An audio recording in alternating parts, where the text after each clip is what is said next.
I should have noticed the pattern sooner.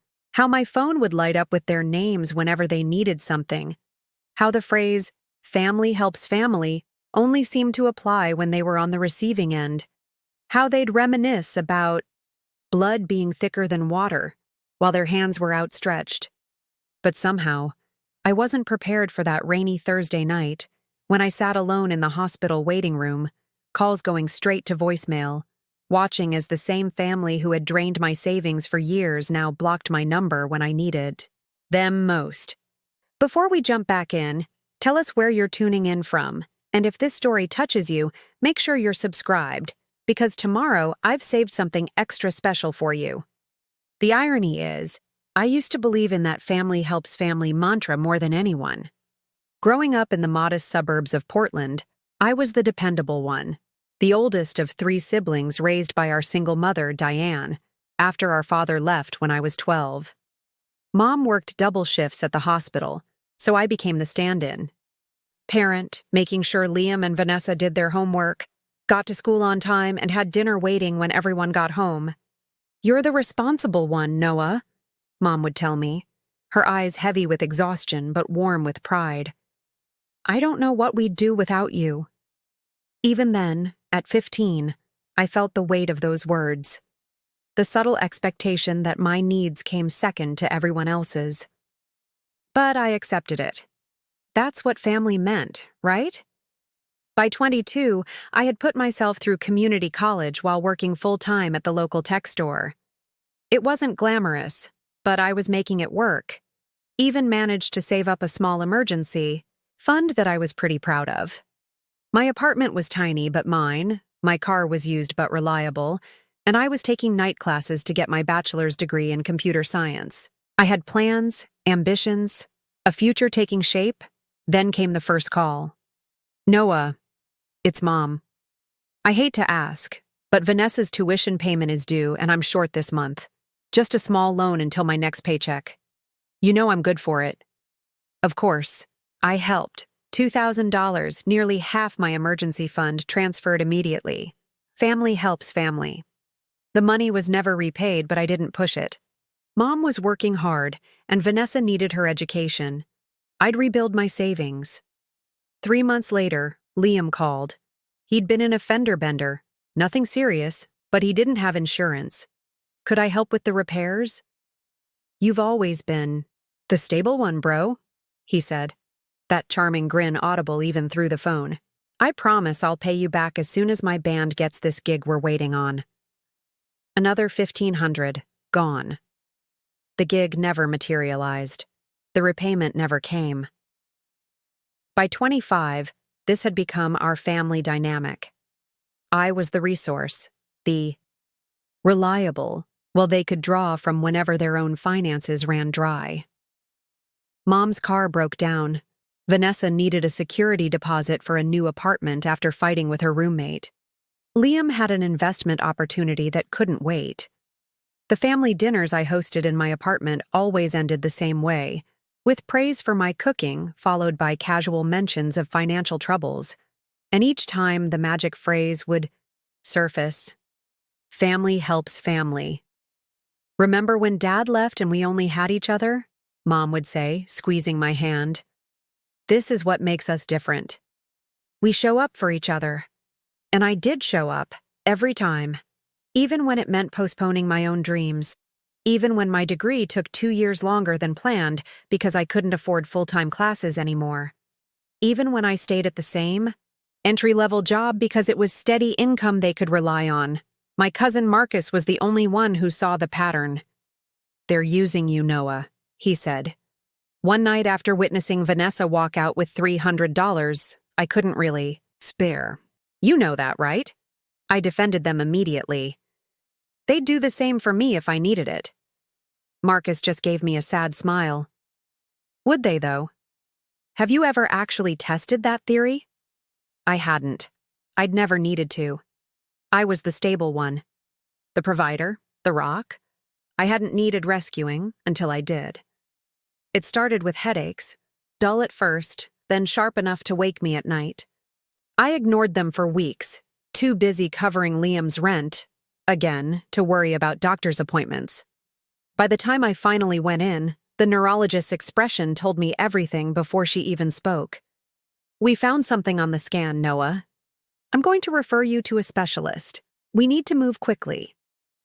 I sat in my car afterward, staring at the medical center's parking lot through a blur of tears. For the first time in my adult life, I was truly scared. And for the first time, I needed to be the one asking for help. The specialist didn't sugarcoat it. Surgery was necessary. Soon. My insurance would cover most of it, but the deductible and time off work would still leave me with nearly $12,000 in expenses. My savings had long since been depleted by family emergencies. That night, I called a family meeting at my apartment. I made their favorite meal, Mom's lasagna recipe, garlic bread, the works. I even bought the expensive wine Vanessa preferred. As they settled around my small dining table, I noticed how they all looked expectantly at me, the same look they always had when they needed something. "So what's up, big brother?" Liam asked, already on his second glass of wine. "You're being all mysterious." I took a deep breath and told them everything. The diagnosis, the surgery, the recovery time, the costs. As I spoke, I watched their expressions shift from curiosity to shock to something else, something that looked uncomfortably like calculation. "That's awful, honey," Mom said, reaching for my hand. Her eyes were sympathetic, but there was a guardedness there I'd never noticed before. "What did you say the timeline is?" 3 weeks. The doctor wants to operate before it gets worse."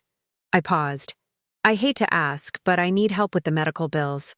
I've helped all of you over the years, and now I—" Of course, Liam interrupted, suddenly very interested in his plate.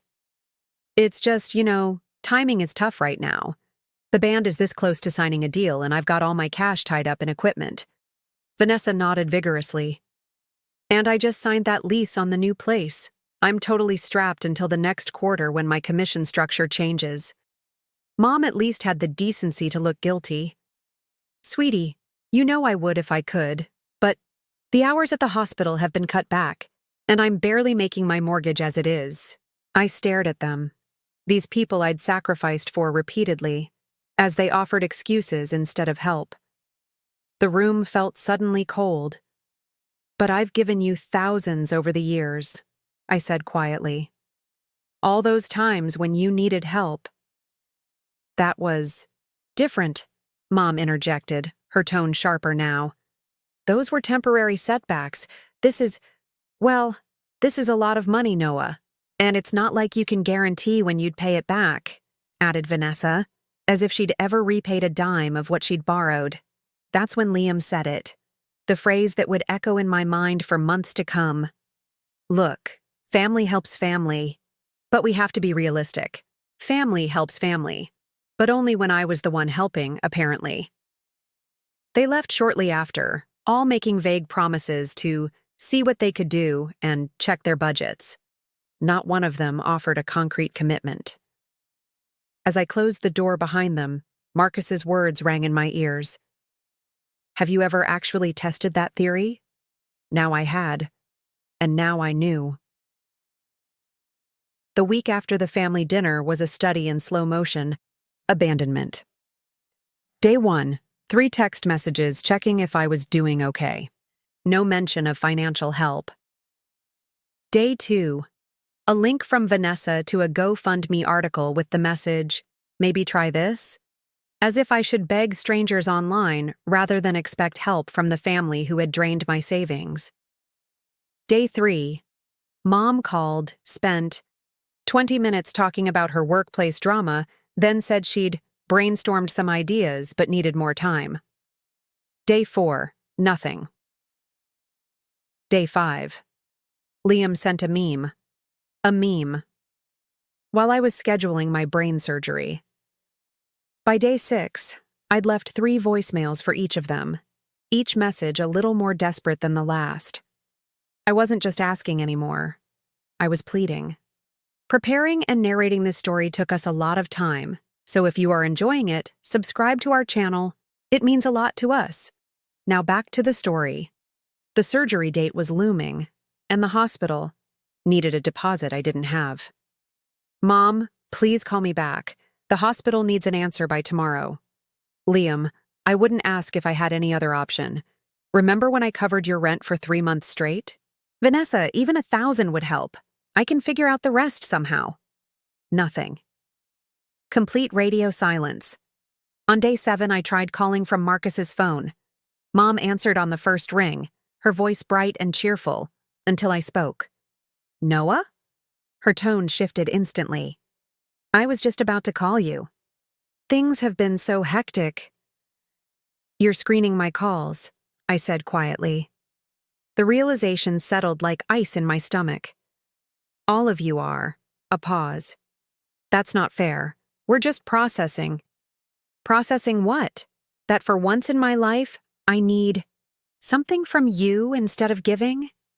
This isn't a good time to talk about this, she said, her voice hardening. I'm at work. When is a good time, Mom? My surgery is in 2 weeks. I need to make arrangements now. Another pause, longer this time. Noah, we love you, but you can't expect us to magically produce thousands of dollars. We're not made of money. The irony of her words hit me like a physical blow. How many times had I magically produced money when they needed it? How many times had I worked overtime, eaten ramen for weeks, or postponed my own needs to meet theirs? I don't expect magic, Mom. I expect the same support I've given all of you. That's different, she snapped. Those were short-term problems. This is... She trailed off. This is what? My voice was barely a whisper now. This is too much, she finally said. We can't afford to get dragged down by medical debt. You know how these things spiral. Dragged down. Like I was an anchor instead of a son facing a life-threatening condition. Like my emergency was an inconvenience. To their lives rather than a crisis in mine. I see, I said, my voice hollow. Family helps family. Until it's too expensive. That's not fair, Noah. I hung up. That night, I sat at my kitchen table with all the evidence of my family's betrayal spread before me. Bank statements showing thousands of dollars in transfers to each of them over the years. Text messages thanking me for being their financial superhero. Birthday cards praising my generosity and dependability. It was Marcus who found me there the next morning, still staring at the papers, my phone buzzing with calls from the hospital billing department. They're not going to help, are they? He asked, though he already knew the answer. I shook my head. They've blocked my calls. Mom finally answered when I used your phone, but... I couldn't finish the sentence. Marcus sat across from me, pushing aside some of the bank statements. What are you going to do? A question that would have paralyzed me a week ago, but something had shifted inside me, something fundamental and permanent. The Noah who had existed before, the reliable doormat, the endless resource, was gone. In his place was someone colder, harder, and infinitely more determined. I'm going to get the surgery, I said, my voice steadier than I expected, and then I'm going to rebuild my life without them. Marcus nodded slowly. Your job's health insurance will cover most of it, right? What about the rest? I took a deep breath. I'm going to sell my car, take out a loan for the remainder, work, extra shifts at the store until the surgery. And after? After... I looked down at my phone as it lit up with another text from Vanessa, not asking how I was doing, but reminding me her birthday was next month. The audacity was almost impressive. After, I'm going to make sure I never need their help again. And more importantly, I said, deleting the message without responding, make sure they never have access to mine. Marcus's eyebrows rose. That's pretty final. So was their response when I needed them. That afternoon, I made 3 decisive moves that would change the course of my life. First, I listed my car, the only thing of value I owned, on 3 different selling platforms. Second, I walked into First Regional Bank and applied for A personal loan, using my perfect credit score that I'd protected even while bailing out my family's financial disasters. Third, I texted all 3 family members the same message. I figured out my medical situation on my own. Don't worry about helping. I'll be taking some time to focus on my health and won't be available for a while. The responses came quickly, relief poorly disguised as concern. That's great, honey. I knew you'd figure it out. Proud of you, bro. Knew you had it handled. Let us know if you need anything, but glad you've got it covered. Not one of them asked how I'd managed to come up with $12,000 overnight. Not one of them offered to visit before my surgery or help during recovery. They were simply glad to be off the hook. That night, as I finalized the sale of my car to a young couple who would pick it up the next day, my phone rang. It was Liam. Hey, so, Mom said you're all set with the hospital stuff? His voice had that familiar tone, the one that always preceded a request. I've worked it out, I said neutrally. That's awesome, man. I knew you would. A pause. So, I hate to ask, but since you're good now, that equipment I mentioned? For the band? The dealer's only holding it until Friday, and I'm about $800 short. $800, while I was selling my only mode of transportation to pay for brain surgery. In that moment, something crystallized inside me. This wasn't love. This wasn't family. This was parasitism, and I had been the willing host for far too long. I can't help you, Liam, I said, my voice calm. What? But you just said you figured out your money situation. By selling my car and taking out a loan that will take me years to repay. A long pause. Oh, well. Maybe just a couple hundred then? We've got this gig that could really… No. The silence that followed was deafening. Wow, he finally said, his voice cold. Pretty selfish, Noah. I thought family helped family. As he said those words, the same words they'd used to extract thousands from me over the years, something inside me finally broke free. Goodbye, Liam, I said, and ended the call. I blocked his number immediately afterward. Then Mom's, then Vanessa's. 3 days later, I checked into the hospital alone. Hospital rooms have a way of clarifying what matters. In the sterile white space with its mechanical hums and antiseptic smell, I found a strange kind of peace. The nurses were kinder to me than my own family had been.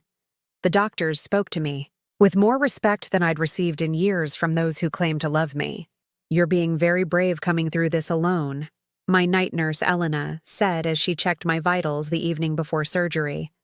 Her eyes were kind, her manner gentle. I shrugged. Not much choice. There's always a choice, she said, adjusting my IV. Many patients have family who make things worse, not better. Sometimes choosing solitude is choosing peace. Her words stayed with me as they wheeled me into surgery the next morning. As the anesthesia took hold, I wondered if I would wake up, and if I did, who I would be on the other side of this experience. I did wake up. The surgery was successful, the tumor benign, the removal complete. The first face I saw was Marcus, sitting beside my bed with dark circles under his eyes. You look terrible, I croaked, my throat raw from the intubation. He laughed. Says the guy with half his head shaved and stitches like a baseball? They called you? He nodded. You put me down as your emergency contact. Been here since they took you in. I tried to swallow my emotion, but in my weakened state, it was impossible. Tears slid down my face before I could stop them. Hey, none of that, he said, squeezing my hand. You're going to be fine. It's not that, I whispered. It's just, you're here, and they're not. Marcus's expression darkened. Yeah, about that. They've been calling me. My heart lurched. Since when? Since they couldn't reach you. Apparently, they realized something was wrong when Vanessa drove by your place and saw your car was gone. Of course. They hadn't worried about my surgery. They'd worried about why I wasn't responding to their financial requests. What did they say? Marcus hesitated. They're concerned. Or at least that's what they're saying. Your mom's been calling hourly, wants to know which hospital you're in. I closed my eyes, processing this information. Did you tell them? No, he said firmly. Not my information to share. I just said you were getting medical care and would contact them when you were ready. Relief washed over me. Thank you. But they're persistent, he warned. Your mom mentioned something about being there for you during recovery. Said she could move in temporarily to help. The thought of my mother in my apartment, watching me, judging me, asking me, even in my weakened state, for small loans, made me physically ill. The heart monitor beside me actually beeped in protest. No, I said firmly. Absolutely not. Marcus nodded, unsurprised. That's what I figured, but they're going to keep pushing. Let them, I said, a new resolve strengthening my voice. I'm done. The words hung in the air between us. I'm done. So simple, yet so massive. I was done being the family ATM. Done sacrificing my needs for people who viewed me as nothing more than a resource.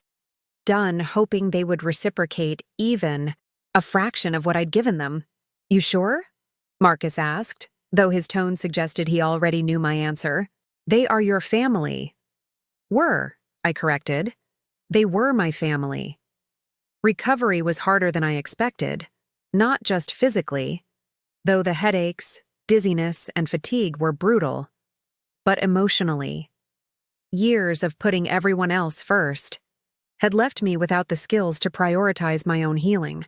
I had to learn to rest without feeling guilty, to accept help from friends and coworkers who organized meal deliveries and drove me to follow-up appointments, to say no when work tried to rush me back before I was ready. Through it all, the calls from my family continued.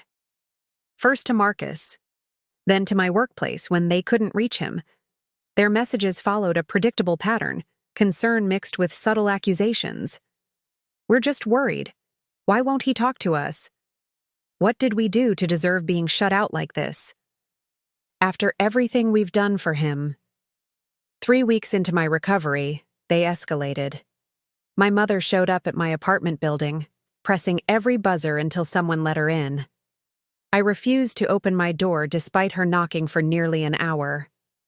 Noah, this is ridiculous, she called through the door. We're your family. You can't just cut us off. I sat silently on my couch, still weak from surgery, as she continued. Is this about the money? Because that's just petty, Noah. We would have helped, if we could. That's when something broke inside me. Not in the painful way it had before, but in a clarifying way, like a dam breaking to release a flood. I stood up, steadied myself against the wall, and opened the door. My mother's face registered shock at my appearance, the healing incision visible beneath my growing hair, the weight I'd lost, the pallor of my skin. Oh my God, she whispered. Noah, you need to leave, I said, my voice surprisingly steady. She tried to push past me into the apartment. Don't be ridiculous. Look at you. You need help. Not from you. I blocked her entry. Not anymore. Her expression hardened. What is that supposed to mean? It means I asked for help once, the only time in my adult life, and you all abandoned me.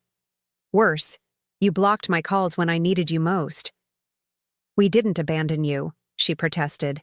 We just couldn't what? Couldn't return even a fraction of what I've given all of you over the years. Couldn't be bothered to visit me in the hospital? Couldn't even check if I was alive after brain surgery? She flinched. We didn't know when the surgery was. You shut us out! After you shut me out first! My voice rose, sending a sharp pain through my healing head. I had to sell my car and take out loans because my own family, who I've supported for years, couldn't be bothered to help me. That's not fair. No, it wasn't fair. None of this has been fair, but it's been clarifying. I took a deep breath. I know exactly where I stand now. She shifted strategies, her eyes filling with tears. Noah, we love you. We're family. Family helps family, I said softly.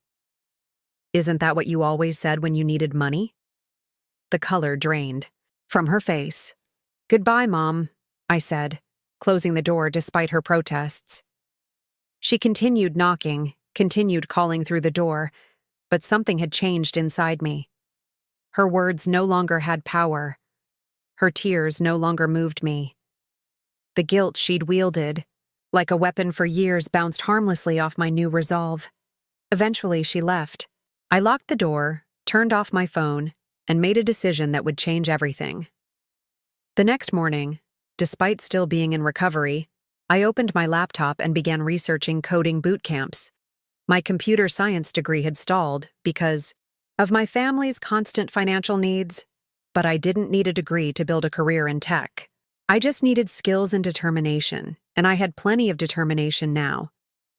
I applied to an intensive 12-week program with a deferred payment model. I wouldn't need to pay tuition until I landed a job paying at least $60,000.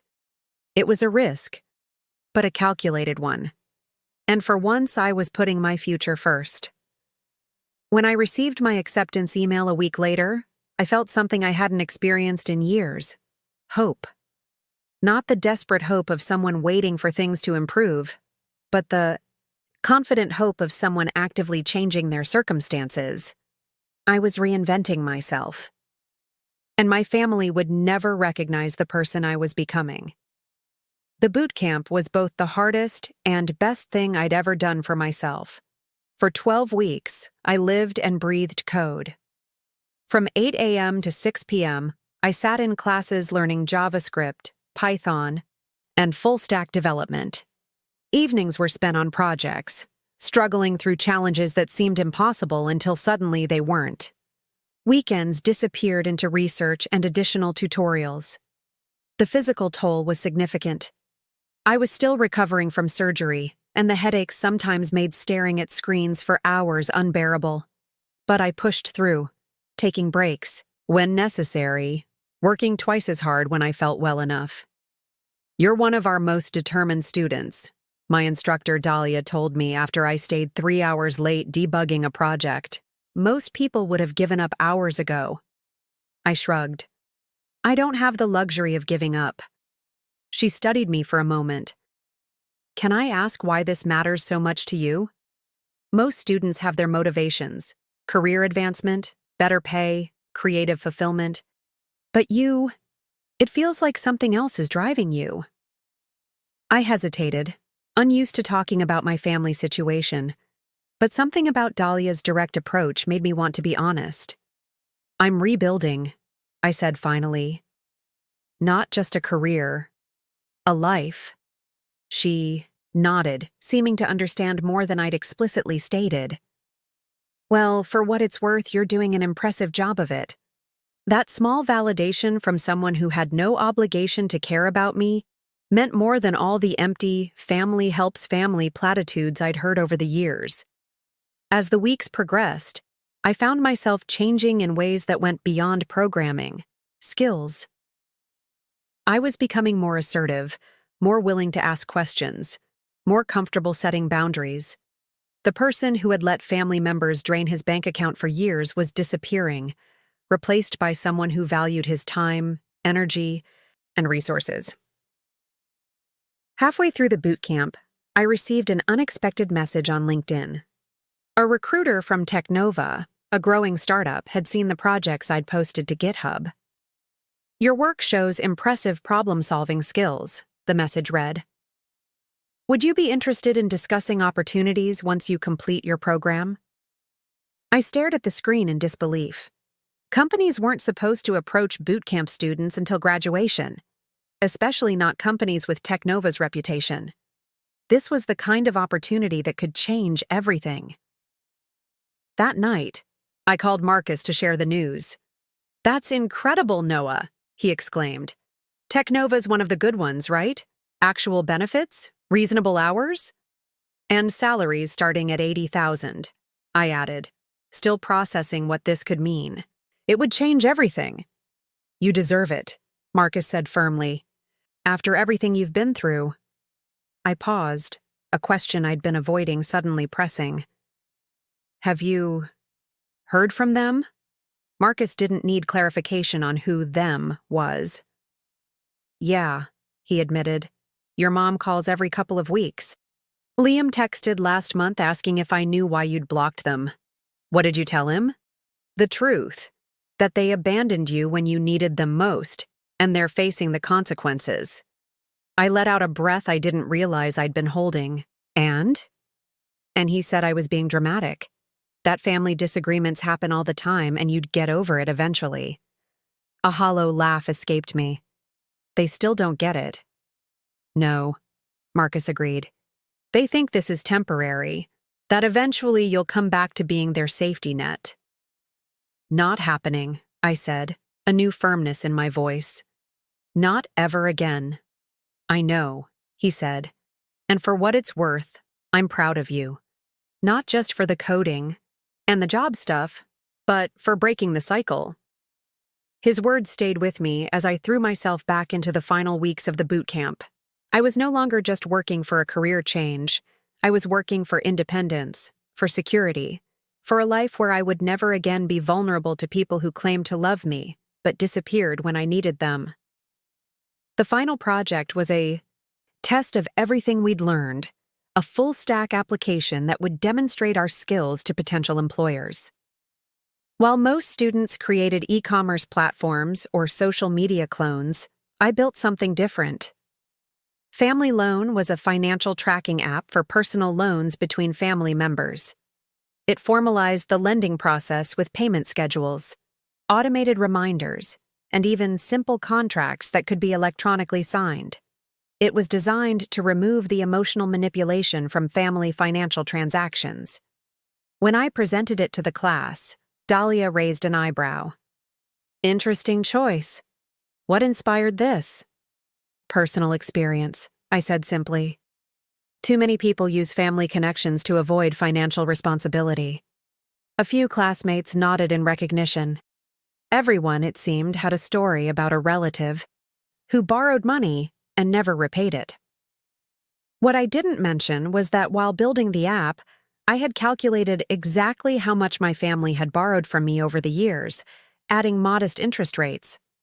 The total came to just over $42,000, money I would never see again, but which now served as a concrete reminder of why I was rebuilding my life without them. The final week of boot camp coincided with my latest follow-up appointment. The neurosurgeon reviewed my scans with a satisfied nod. Looking good, Noah. No signs of regrowth. I'd say we got it all. Relief flooded through me. So I'm cured? I'd prefer to say you're in remission, he cautioned. We'll keep monitoring. But yes, the prognosis is excellent. As I left the hospital, the same one where I'd undergone surgery 4 months earlier, I felt a profound sense of symmetry. My brain was healing. My life was transforming. And the people who had abandoned me when I was at my lowest would never have the chance to hurt me again. Graduation day arrived with a mixture of excitement and anxiety. The boot camp organized a showcase where students demonstrated their final projects to invited industry professionals. I stood beside my display, explaining Family Loan to interested recruiters, including the one from Technova who had reached out earlier. This solves a real problem, she said, impressed. The interface is clean, the functionality is intuitive, and the authentication system is stronger than what we see from most juniors. Thank you, I replied, the validation washing over me. We'd like to move forward, she continued. Are you available for a formal interview next week? Just as I was about to answer, a familiar voice cut through the crowded room.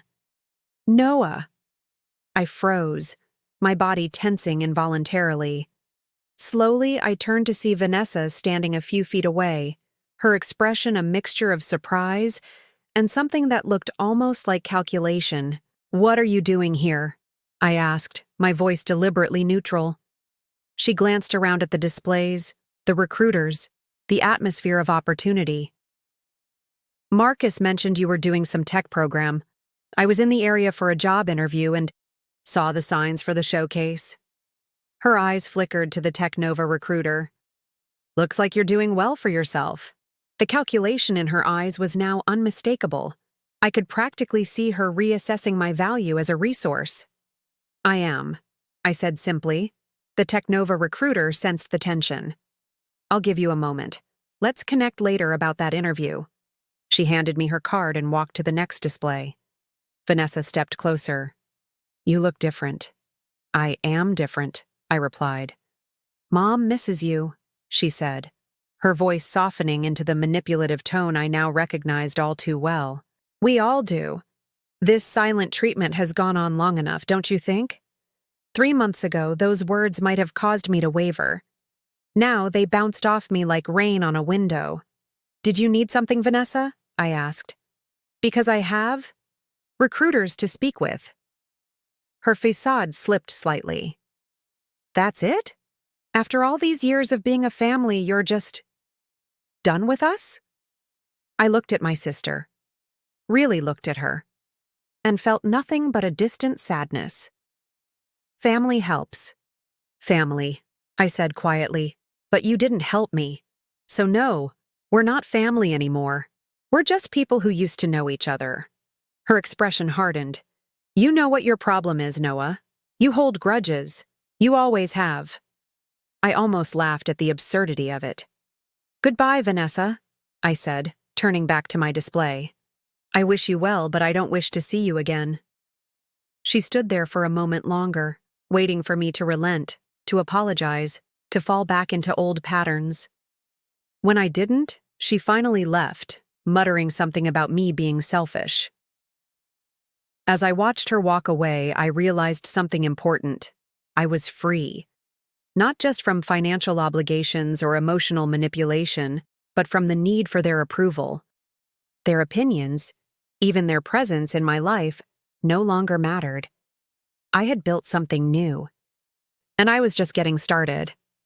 The Technova interview process was rigorous. 3 technical assessments, 2 culture fit interviews, and a final meeting with the CTO.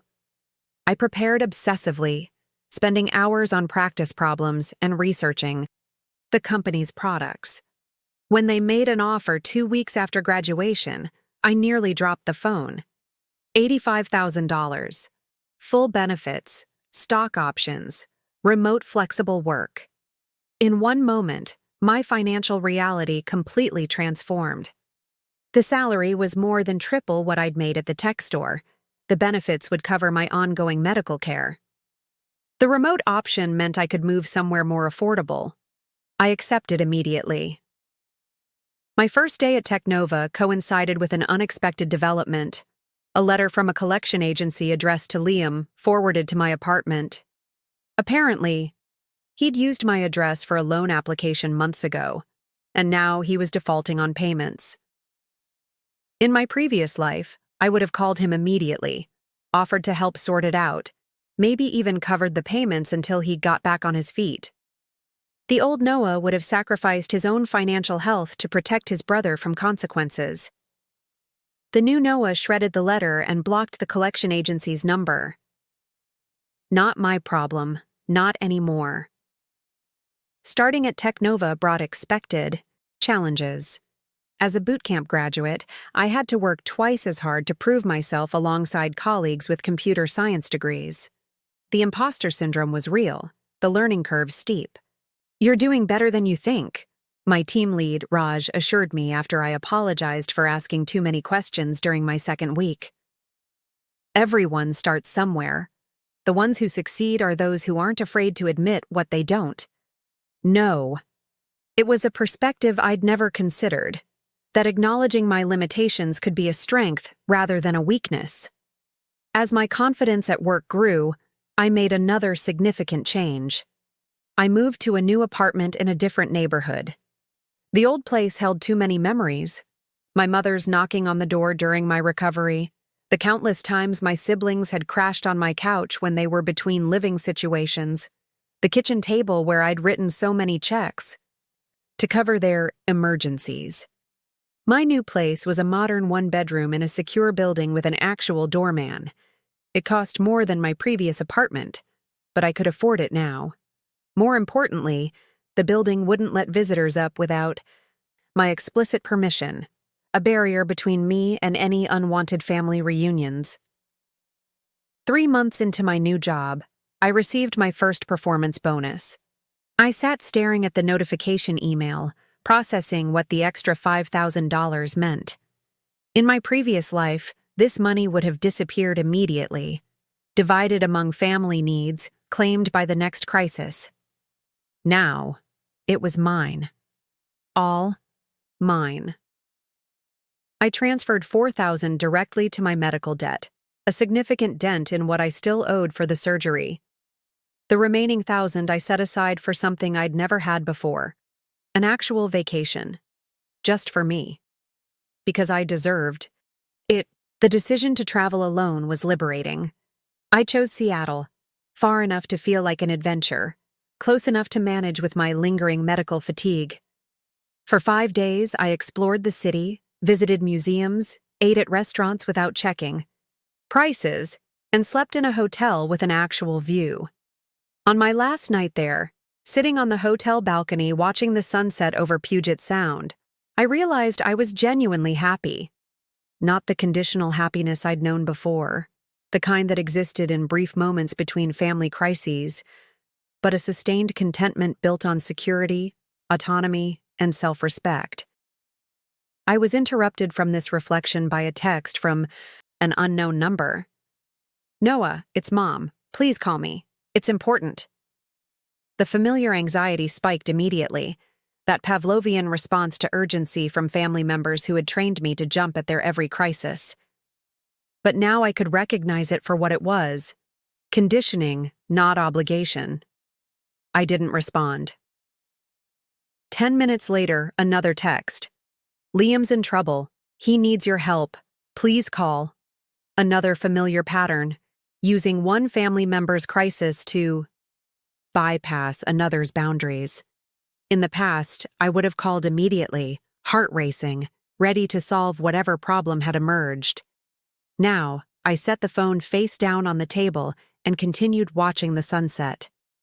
By morning, there were 6 more messages escalating in urgency.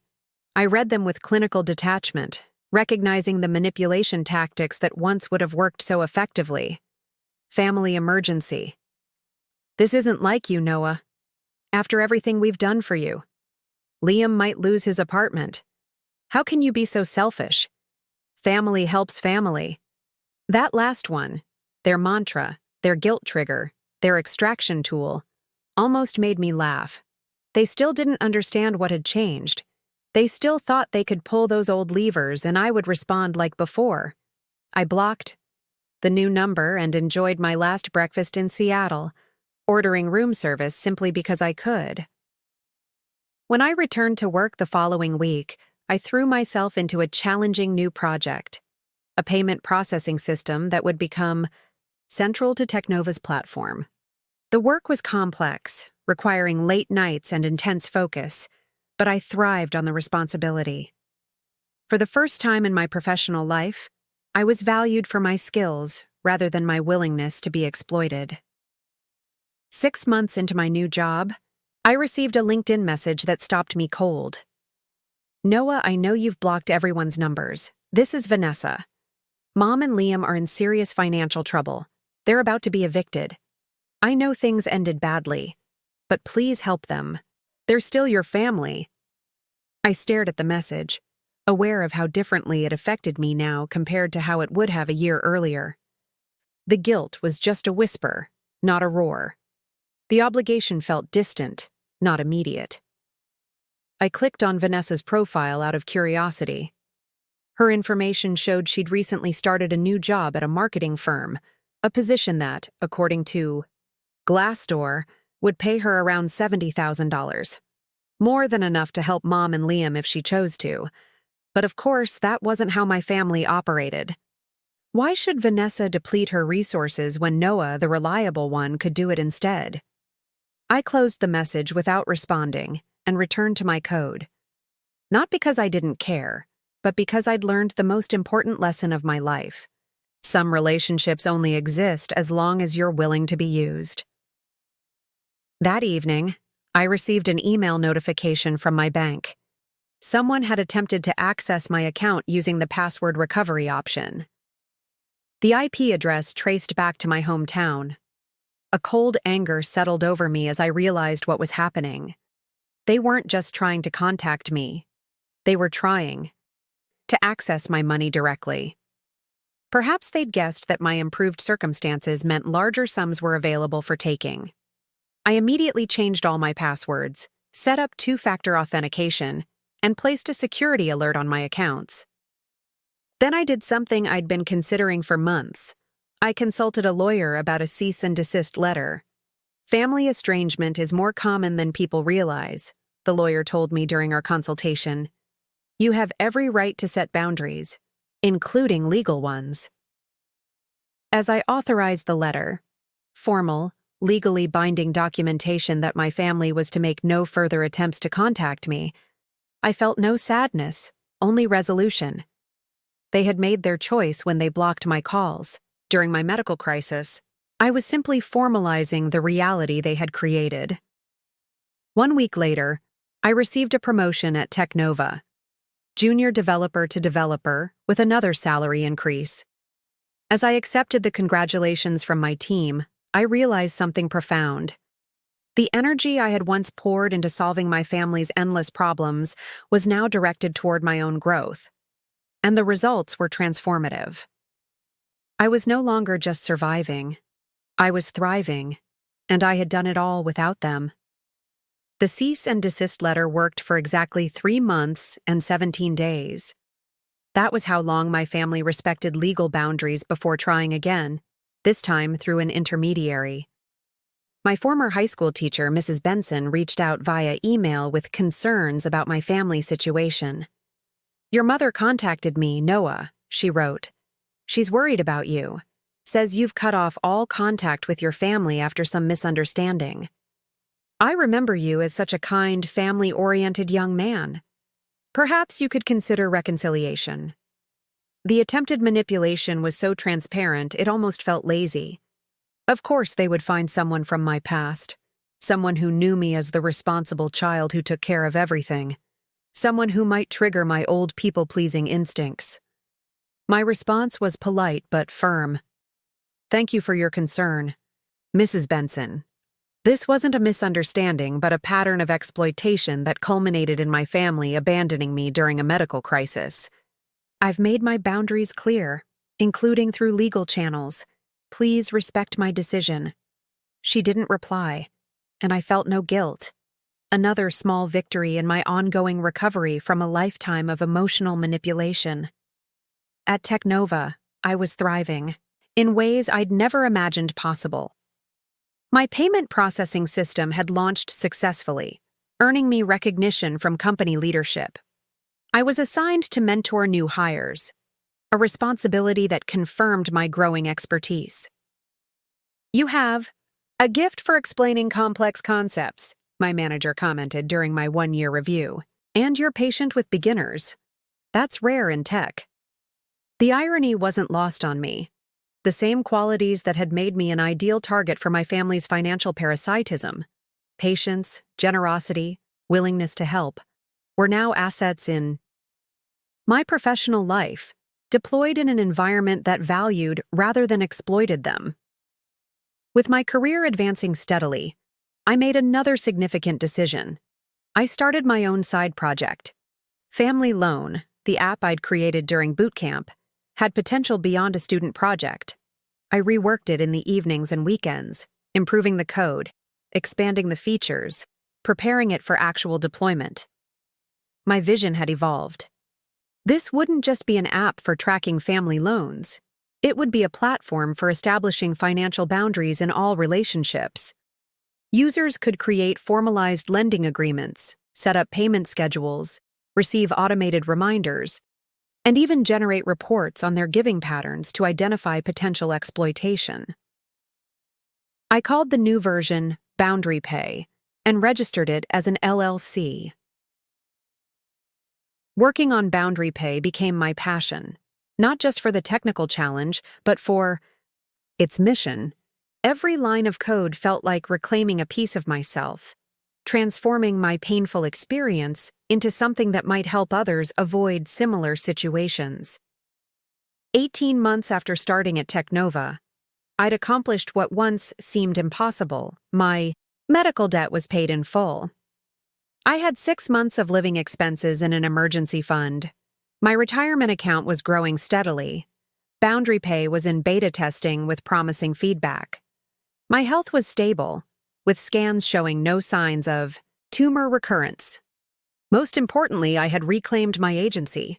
My time, energy, and resources were mine to allocate as I chose, not consumed by the endless crises of people who saw me as nothing more than a safety net.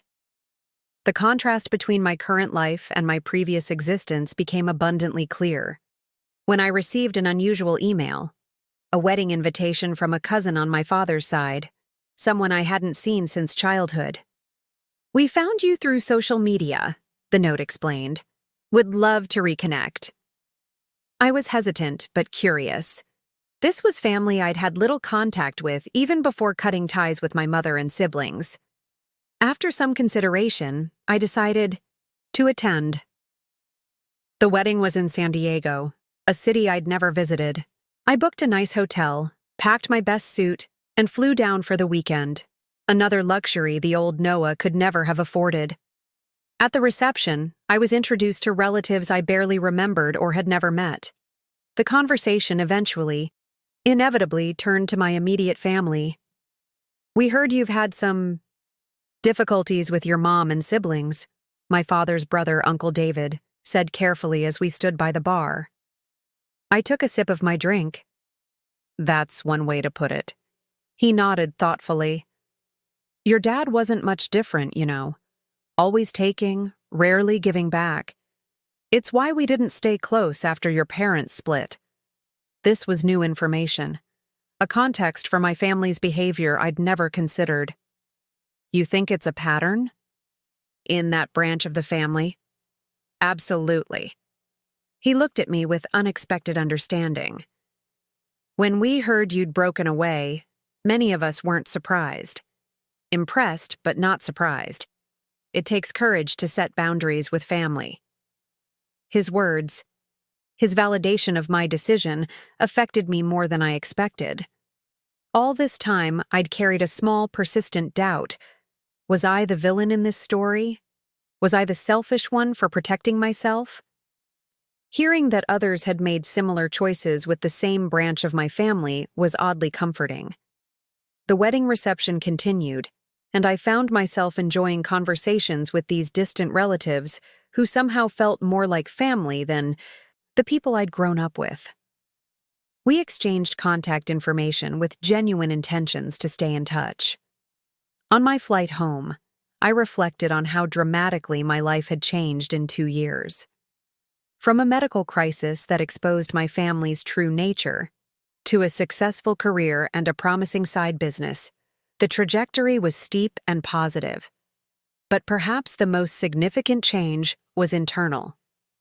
The crushing need for approval, the reflexive guilt, the sense of obligation to people who gave nothing in return, all had diminished to manageable whispers rather than deafening commands. It was healing, not just from brain surgery, but from decades of emotional exploitation. 2 weeks after returning from the wedding, I received unexpected news. Technova was being acquired by Quantum Digital, one of the largest tech companies in the industry. The announcement sent shockwaves through the office, excitement mixed with anxiety about what would change. For me, the acquisition brought an immediate benefit. My stock options, which I'd all but forgotten about, suddenly had real value. The acquisition deal valued them at just over $140,000, more money than I'd ever had at one time. As I stared at the valuation document, I experienced a moment of deeply ingrained panic. My first thought, conditioned by years of family dynamics, was, how do I hide this from them? How do I protect this from their inevitable requests? Then I remembered. I didn't have to hide anything. They had no access to my life, no claim on my success. The money was mine, all mine, to use as I saw fit, and I knew exactly what I wanted to do with it. First, I allocated funds to fully develop and launch Boundary Pay. The app had been growing steadily in beta, with users reporting that it had helped them establish healthier financial relationships. With proper funding, it could reach many more people. Second, I decided to buy a home, something I'd never thought possible before. Not just any home, but a townhouse in a neighborhood I loved, with security features that would ensure my privacy and safety.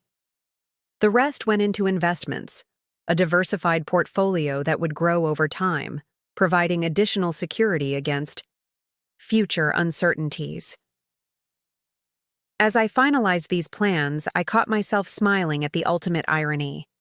If my family had helped me during my medical crisis, if they'd shown even a fraction of the support I'd given them over the years, I likely would have shared this windfall with them. I would have continued the cycle of giving without receiving. Their rejection, painful as it had freed me to create a life of abundance for myself. Sometimes the worst moments of our lives become unexpected blessings. My family abandoning me during my greatest need had ultimately led to my greatest triumph. I was no longer the family ATM. I was Noah, successful developer, entrepreneur, and architect of my own destiny, and I was just getting started. The townhouse. Closing was scheduled for a Tuesday afternoon. I'd spent weeks preparing for this milestone, arranging financing, coordinating inspections, planning renovations. This would be the first home I'd ever owned, a physical manifestation of how far I'd come. The night before closing, my phone rang with an unfamiliar local number. Normally, I'd let unknown calls go to voicemail, but with all the real estate transactions in progress, I answered. "Is this Noah Mitchell?" a woman's professional voice asked. "Yes, this is Noah. This is Sandra Porter from Portland General Hospital. I'm calling because you're listed as next of kin for Diane Mitchell." My blood ran cold. "My mother? What happened?" "She was admitted earlier today with severe pneumonia that's progressed to sepsis. Her condition is critical, and we need family to make some decisions regarding her care." I sat down heavily on my couch, the world suddenly tilting sideways. Despite everything that had happened, despite the boundaries I'd established, this news hit me with unexpected force. "Mr. Mitchell, are you there?" "Yes," I managed. "I'm here, but I haven't spoken to my mother in almost 2 years. I'm not the right person for this." A pause. "You're the only emergency contact in her records. She does have 2 other children listed, but we haven't been able to reach them." Of course they couldn't reach Liam and Vanessa. My siblings had always been experts at disappearing when responsibility knocked. "I understand this may be complicated," the nurse continued, her voice softening. "But your mother's condition is serious. The doctors need decisions about her treatment plan soon." I closed my eyes, feeling the weight of an impossible choice. I had worked so hard to establish boundaries, to protect myself from the emotional and financial exploitation that had defined our relationship, and yet, "I'll be there in 30 minutes, I heard myself say. The hospital was exactly as I remembered from my own medical crisis. The same antiseptic smell, the same fluorescent lighting, the same sense of time suspended between crisis and resolution. The key difference was that when I had been the patient, no family had come rushing to my bedside. At the ICU nurses' station, I introduced myself and was immediately handed a stack of forms. Medical decisions, insurance information, financial responsibility paperwork. "Her insurance coverage is limited," the administrative assistant explained. "There will be significant out-of-pocket expenses." Of course there would be. The irony wasn't lost on me. I was directed to my mother's room, bracing myself for what I might find. The woman in the hospital bed barely resembled the mother I remembered. She looked smaller, older, frailer. Oxygen mask covering most of her face. Monitoring. Equipment beeping steadily beside her. She was unconscious, the doctor explained. The infection had overwhelmed her system, requiring aggressive antibiotic treatment and respiratory support. The next 48 hours would be critical. As I stood there, watching her labored breathing, the emotional conflict within me was overwhelming. This was the woman who had helped shape me, both my strengths and my vulnerabilities. The woman who had taught me that family helps family while demonstrating the exact opposite when I needed her most. "We'll need a decision about the treatment plan," the doctor said gently. "There are some more aggressive options, but they're not covered by her insurance." And there it was, the familiar request for financial rescue, this time delivered by a medical professional rather than directly from her lips. I stepped out into the hallway, needing space to think. As I leaned against the wall, my phone buzzed with a text from the real estate agent. "All set for closing tomorrow, 2 p.m. at the title company office." Tomorrow. The day I was supposed to buy my first home, a symbol of my independence, my recovery, my new life built on self-respect and boundaries. I called Marcus, my hands shaking slightly. "She's really sick," I told him after explaining the situation. "They need decisions. They need someone to take financial responsibility." Marcus was quiet for a moment. "What are you thinking of doing?" "I don't know," I admitted. Part of me wants to walk away, to tell them to keep trying Liam and Vanessa, to remind them that when I was the one in a hospital bed, she blocked my calls. And the other part? I sighed heavily. The other part knows I'll hate myself if she dies and I did nothing. "That's because you're not like them," Marcus said simply. "You never were." After we hung up, I sat in the hospital cafeteria with a cold cup of coffee, weighing my options. I could walk away, maintain the boundaries I'd fought so hard to establish.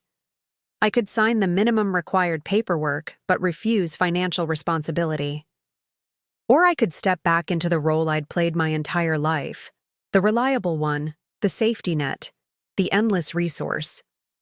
The decision I made would define not just my relationship with my dying mother, but my relationship with myself. I returned to the ICU and spoke with the doctor about treatment options. Then I signed the necessary forms, authorizing the more aggressive treatment that offered the best chance of recovery.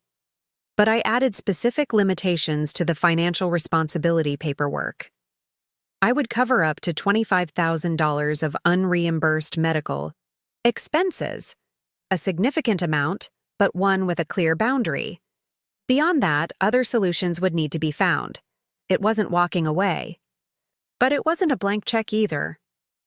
I spent the night in the uncomfortable hospital chair beside my mother's bed, watching the monitors, listening to the rhythm of the machines keeping her alive. In those quiet hours, memories surfaced. Some good, some painful, all complicated. I remembered her working double shifts when we were young, determined to keep the family afloat after my father left. I remembered her proud smile when I graduated high school, but I also remembered her dismissive response when I called begging for help before my surgery. The way she'd said, "We can't afford to get dragged down by medical debt," as if my life was a financial inconvenience. Morning came with marginal improvement in her condition. "The antibiotics may be working," the doctor said cautiously. "But she's not out of danger yet." I stepped out to call the real estate agent, explaining that I had a family emergency and needed to reschedule the closing. She was understanding, assuring me we could push it back a few days without complications. As I ended the call, I turned to see Vanessa walking toward the nurse's station, looking harried and carrying a designer handbag that probably cost more than a month's rent. "Where is she?" "Diane Mitchell?" she demanded of the nurse. The nurse pointed in my direction, and Vanessa froze when she saw me. For a moment, genuine surprise registered on her face. "You're here," she said, as if the concept was difficult to process. "I am." I kept my voice neutral. How is she? Critical but stable. The new antibiotic protocol seems to be helping. Vanessa nodded, then asked the question I was waiting for. Who's handling the paperwork? The expenses? Of course, that would be her first concern. Not our mother's condition, but who was taking financial responsibility. I've signed the necessary forms, I said, with limits. Her relief was palpable. Good. That's good. She glanced toward our mother's room. Has Liam been by? No. Have you spoken to him? She shook her head. He's not answering my calls. Then, with obvious reluctance. Thanks for, being here. I nodded, but said nothing more. Her gratitude felt hollow. Appreciation, not for my presence, but for my willingness to shoulder a burden she clearly had no intention of sharing. Over the next 3 days, a familiar pattern emerged. I remained at the hospital, coordinating with doctors, making decisions, managing the situation. Vanessa appeared sporadically, always with an excuse about why she couldn't stay long. Liam never showed at all. By day 4, my mother's condition had stabilized enough for the doctors to express cautious optimism. She was still unconscious, but the infection was responding to treatment. Recovery would be long, but possible. That afternoon, as I worked remotely from the hospital waiting room, Vanessa approached with 2 cups of coffee. Peace offering, she said, holding one out to me. I accepted it warily. So, she began, sitting beside me. The doctors say she'll need rehabilitation after this. Maybe assisted living for a while. And there it was, the real purpose behind the coffee. Not connection, not reconciliation, but preparation for another request. They mentioned that, I said neutrally. Her insurance won't cover much of it. Vanessa continued. And my job, well, the commission structure changed. Things are tight right now. I looked at my sister. Really looked at her. Designer clothes, professionally highlighted hair, manicured nails, the external trappings of success without the financial responsibility to match. What exactly are you asking, Vanessa? She had the grace to look slightly embarrassed. I'm not asking anything. I'm just saying this is going to be expensive. And you're doing so well now. The familiar rage threatened to surface. The same cold anger I'd felt when they'd abandoned me during my medical crisis. But instead of letting it control me, I channeled it into something more productive. Clarity. I've committed to covering $25,000 of Mom's unreimbursed medical expenses, I said calmly. Beyond that, other arrangements will need to be made. Perhaps you could explore selling her house to fund her care. Vanessa looked shocked. Sell Mom's house? But where would she live after recovery? Where would Liam live? So that was it. Liam was living with Mom. No wonder they were concerned about funding her care. It affected their living situation directly. Those are legitimate questions, I acknowledged. But they're not my questions to answer. What's that supposed to mean? It means I'm not the solution to this problem. Not beyond what I've already committed to. Her expression shifted from shock to something harder. Wow, success really has changed you, Noah. You used to care about family. I almost laughed at the audacity. I cared enough to empty my savings for all of you repeatedly. I cared when I needed brain surgery and couldn't reach any of you. I cared when you all blocked my calls during the worst crisis of my life. She flinched but recovered quickly. That was different. Yes, I agreed. It was. Because I'm still here, helping within boundaries. When I needed you, you all disappeared completely. Vanessa stood up, coffee forgotten. You know what? Keep your money. We'll figure something out. As she walked away, I realized something important. I felt nothing. No guilt. No obligation. No crushing sense of responsibility for solving their problems. I had set a boundary, a generous one, considering our history, and I was at peace with it. The old Noah would have chased after her, apologizing, offering more. The new Noah returned to his laptop, knowing he had done enough. My mother regained consciousness on the 5th day. I was working on my laptop in her room when I noticed her, eyes flutter open, confusion clouding her features as she registered the unfamiliar surroundings. "Water," she whispered hoarsely. I helped her take a small sip through a straw, then pressed the call button for the nurse. "Noah?" Recognition dawned in her eyes. "What are you doing here?" The question contained multitudes, not just curiosity about my presence, but acknowledgement of our estrangement, the boundaries I'd established, the communication that had ceased 2 years prior. "You're in the hospital," I explained simply. "You had pneumonia that progressed to sepsis. You've been unconscious for several days." She looked around the room, then back at me. "Vanessa? Liam?" "Vanessa has been by a few times. Liam hasn't come. Yet?" She closed her eyes briefly, whether from fatigue or disappointment I couldn't tell. When she opened them again, there was a wariness in her gaze. "Why are you here?" she asked again, more directly. I considered my answer carefully.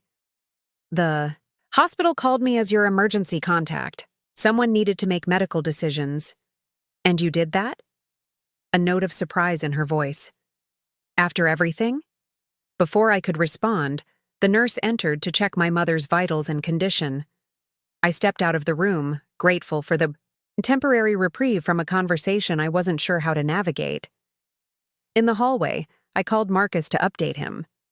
"She's awake and asking questions," I told him, "including why I'm here." "What did you tell her?" "The truth. That the hospital called me." Marcus was quiet for a moment. "Are you planning to stay now that she's conscious?" It was a fair question, one I'd been asking myself. My obligation as a medical decision-maker was technically fulfilled now that she could speak for herself. I could walk away with a clear conscience, having done more than many would in my position. And yet, "I don't know," I admitted. "Part of me wants to see this through, at least until she's stable enough for discharge. Another part feels like I'm sliding back into old patterns." "There's a difference between compassion and being taken advantage of," Marcus said thoughtfully. "Maybe this is an opportunity to practice the former without falling into the latter." When I returned to the room, my mother was alone again, looking small against the white hospital sheets. "The doctor says I'm lucky," she said, her voice slightly stronger. "That if treatment had been delayed even a few more hours, I might not have survived." I nodded, taking my seat beside the bed. "It was serious." "And you signed the papers." It wasn't a question. "For the treatment." I did. A long silence stretched between us, filled with the beeping of monitors and the distant sounds of the hospital corridor. "Why?" she finally asked. I met her gaze directly. "Because it was the right thing to do. Even after She trailed off, unable or unwilling to name the abandonment explicitly. "Yes," I said simply. "Even after that." She looked away, out the window where afternoon light was fading into evening. "I don't know what to say." "You don't have to say anything."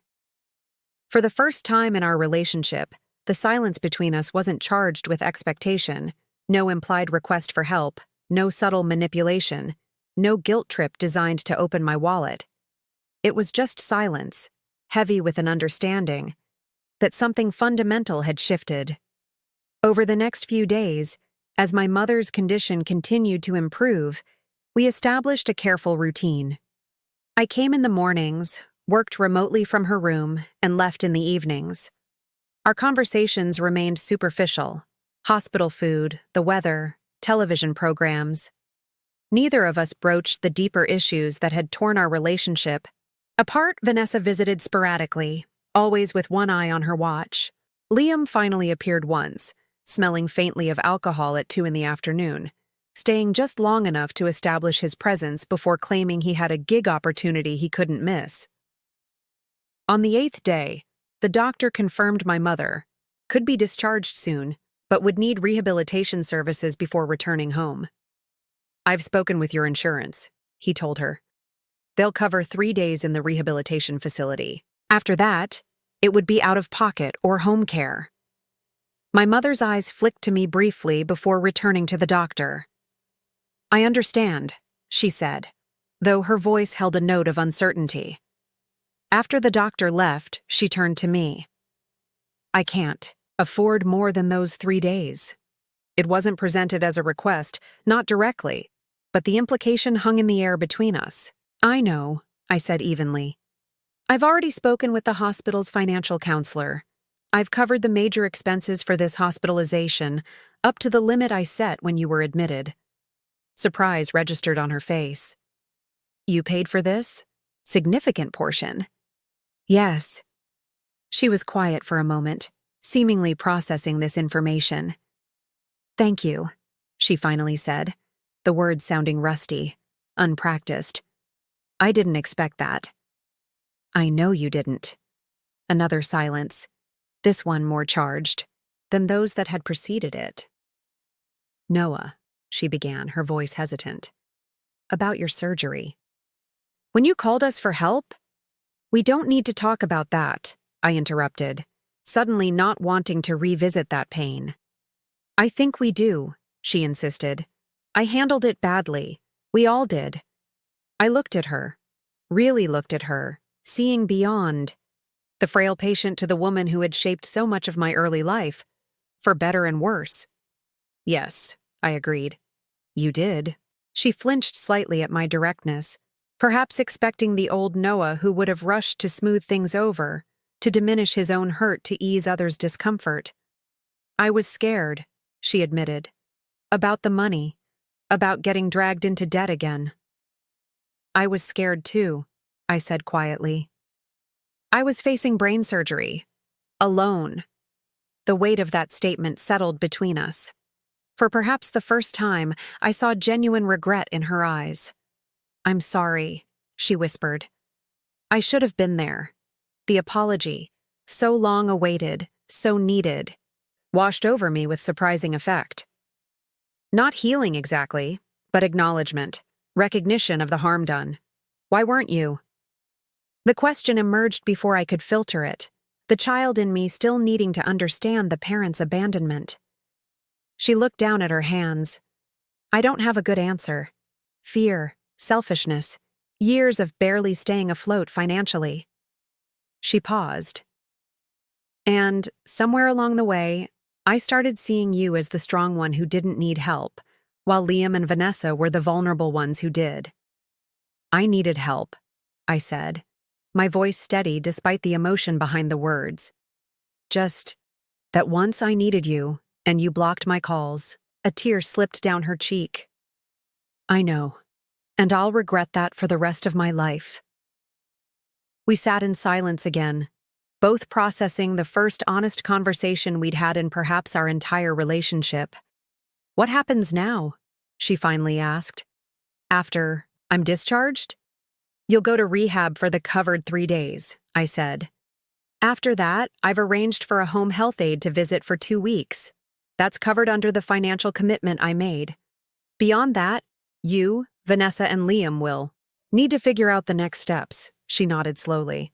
"And us? You and me?" It was the question I'd been asking myself since the first day in the hospital. What did I want from this relationship, if anything? Was reconciliation possible? Was it even desirable? "I don't know," I answered honestly. "I can't go back to how things were before. I won't be the family ATM anymore. I won't have my boundaries ignored." "I understand that," she said quietly. "Do you?" I asked. "Because it means a fundamentally different relationship than we've ever had." She met my gaze directly. "I'd like the chance to try. To know the person you've become, not just what you can provide." For the first time since her hospitalization, I felt a flicker of something unexpected, possibility. Not forgiveness, not yet. Not trust, certainly. But the possibility that something new might emerge from the ashes of what had been destroyed. "We can start with small steps," I said finally. Low expectations, clear boundaries. She nodded, seeming to understand that this was the most I could offer. As I left the hospital that evening, I felt strangely lightened, not by resolution, but by truth. For perhaps the first time, we had spoken honestly to each other, without the distortion of unspoken expectations or manipulative needs. Whether anything lasting would grow from this moment of clarity remained to be seen. But I had stood in my truth, honored my boundaries, and still found room for compassion. And in that balance, I recognized the man I had been working to become. The day my mother was discharged from the hospital coincided with the rescheduled closing on my townhouse. In a strange symmetry, as she was wheeled out of one building to begin her recovery, I was signing papers to take possession of another, both of us entering new phases of our lives. I had been clear with Vanessa about the arrangements. I would cover the agreed-upon portion of our mother's hospital bills and the 2 weeks of home health care after her rehabilitation stay. Beyond that, the responsibility would shift to her and Liam. "But that's not fair," Vanessa had protested. "You're making way more money than either of us." "This isn't about fairness," I'd replied. "It's about boundaries and shared responsibility. Mom has 3 adult children, not just one." The conversation hadn't ended well, but I'd held firm to my position. Years of therapy after my surgery had helped me recognize that setting boundaries wasn't selfish. It was necessary for healthy relationships. After signing the final papers for my townhouse, I drove to the rehabilitation facility where my mother had been transferred. The place was clean and professional, if not luxurious, exactly what her insurance would cover for the limited stay. She was sitting up in a chair when I arrived, looking better than she had in the hospital, but still fragile, still a shadow of the commanding presence I remembered from childhood. "They say I'll start physical therapy tomorrow," she told me as I settled into the visitor's chair. "Breathing exercises, rebuilding strength." I nodded. "That's good. The doctor said recovery would take time." A slightly awkward silence fell between us. We were still learning how to interact in this new, more honest dynamic, no longer bound by the old patterns of her asking and me giving, but not quite sure what should replace them. "I signed the papers on my townhouse today," I said, filling the gap. "You bought a house?" Genuine surprise in her voice. That's wonderful, Noah." "A townhouse," I corrected.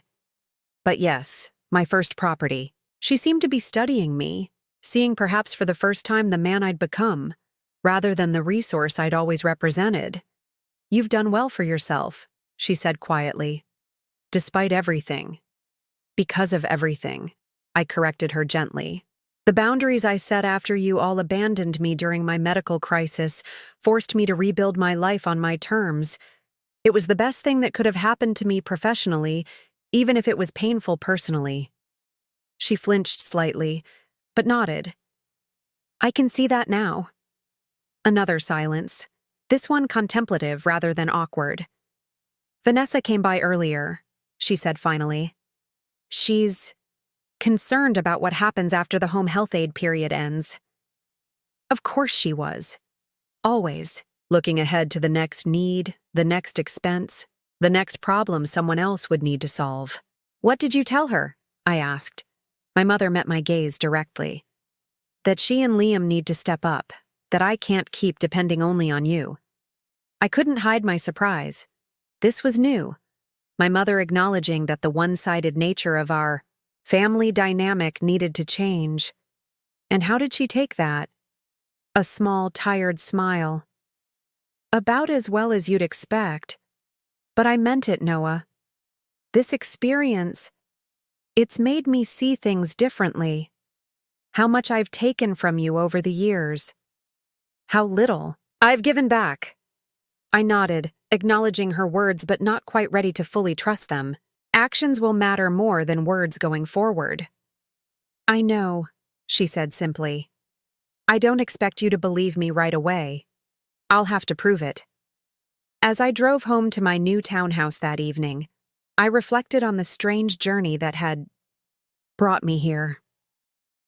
2 years ago, I'd been devastated by my family's abandonment during my health crisis.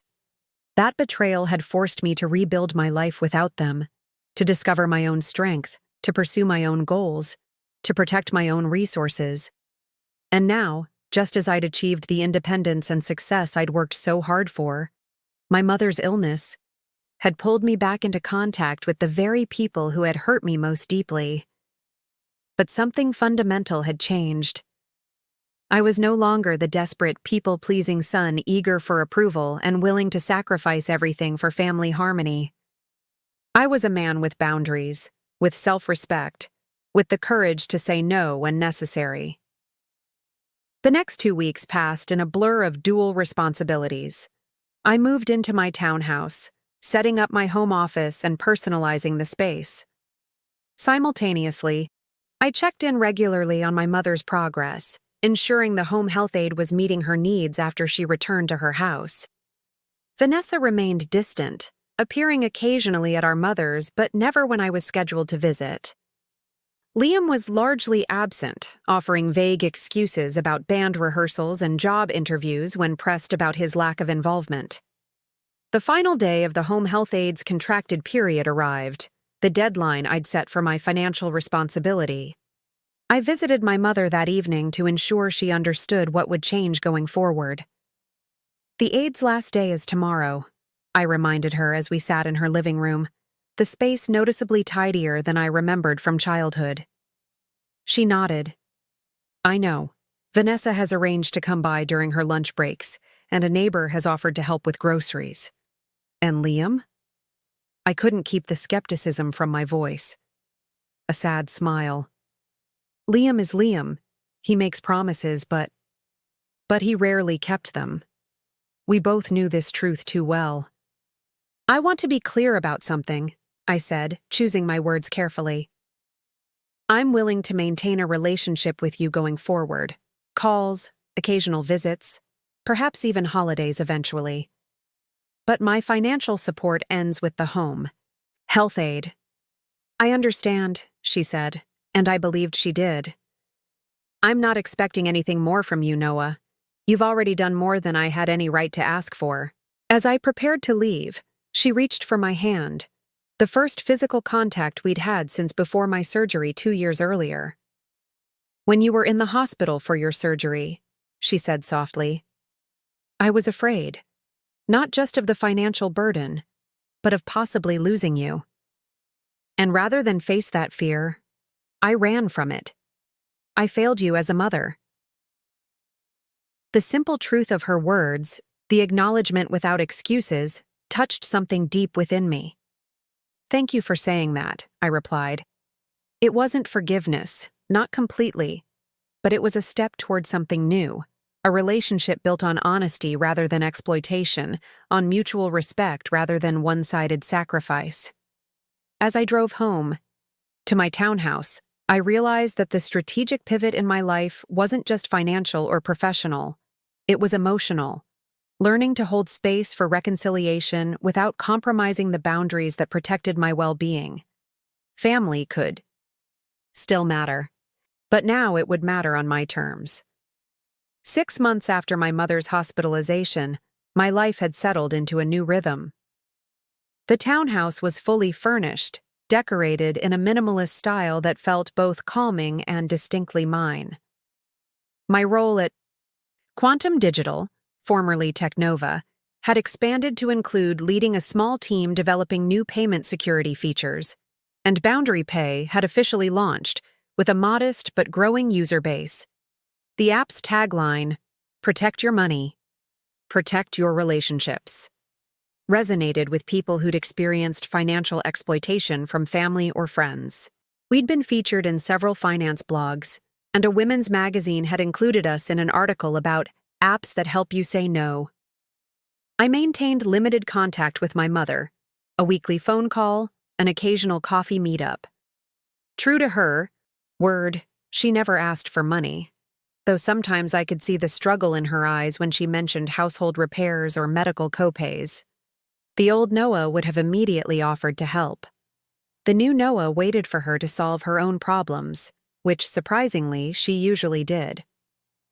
Vanessa and Liam remained distant figures, occasionally mentioned in my conversations with our mother, but never directly in touch with me. According to her, Vanessa had taken a second job to help with expenses, while Liam had moved out, sharing an apartment with bandmates across town. On a crisp October morning, I received an unexpected email from a venture capital firm. "We've been following Boundary Pay's growth with interest," it read. "Your approach to financial boundaries and personal relationships fills a unique niche. We'd like to discuss potential investment opportunities." I stared at the screen, momentarily overwhelmed. This was beyond anything I'd imagined when creating the app as a bootcamp project.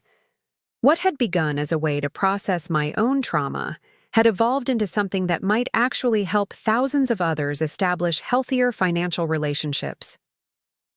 The meeting with the investors was scheduled for the following week. I spent days preparing, refining my pitch, creating projections, planning how the app could grow with proper funding.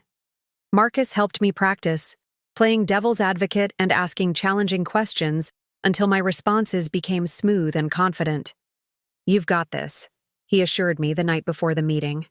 "This app isn't just a business for you. It's a mission. That authenticity will come through." The investors, 3 partners from Elevation Capital, were impressed with both the app's current performance and my vision for its future. What I'd expected to be a preliminary discussion quickly shifted to specific investment terms. "We're prepared to offer $1.5 million for a 20% stake," the lead partner said as the meeting concluded. The figure left me momentarily speechless. Even after taxes and considering the equity I'd be giving up, this was life-changing.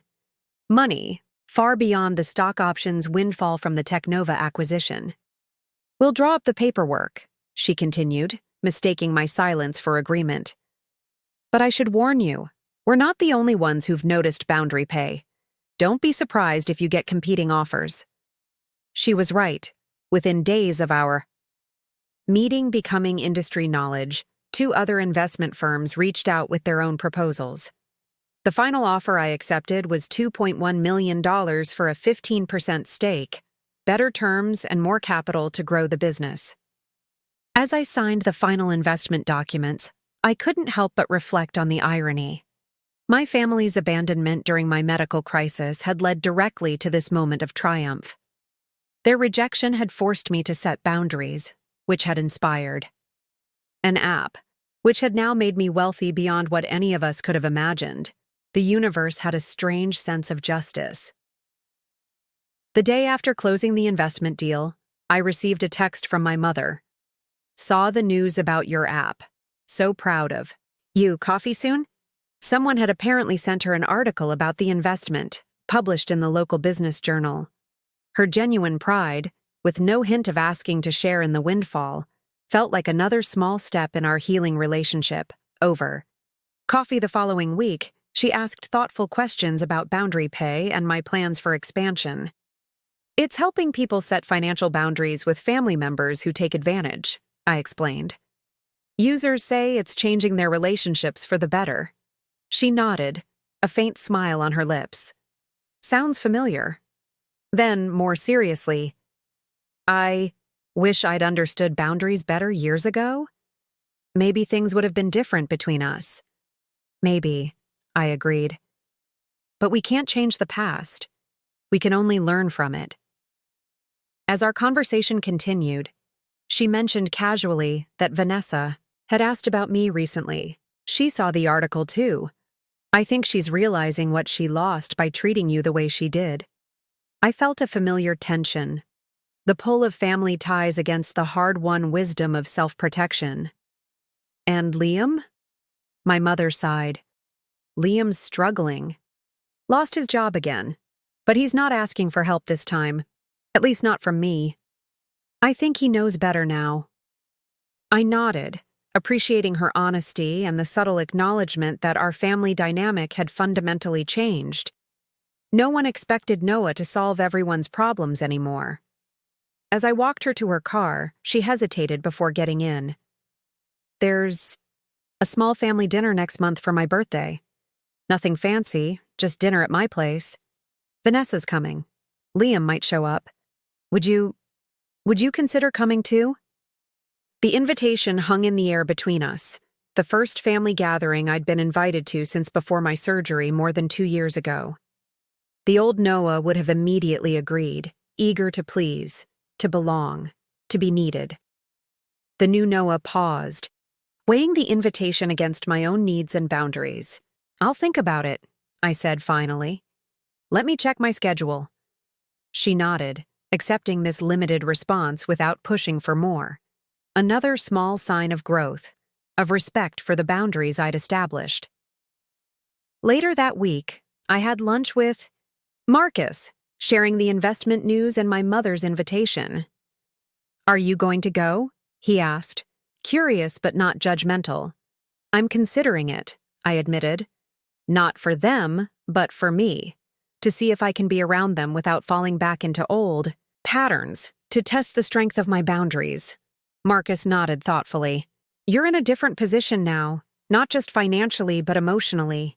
You don't need their approval anymore." That's exactly it, I realized. Before, I was always seeking their approval, their acceptance. Now, I'm secure enough in myself to engage with them on my own terms. It was a profound shift, from seeking external validation to standing firmly in my own worth. From desperately wanting to belong in a dysfunctional family system to choosing whether or not to engage with it from a position of strength.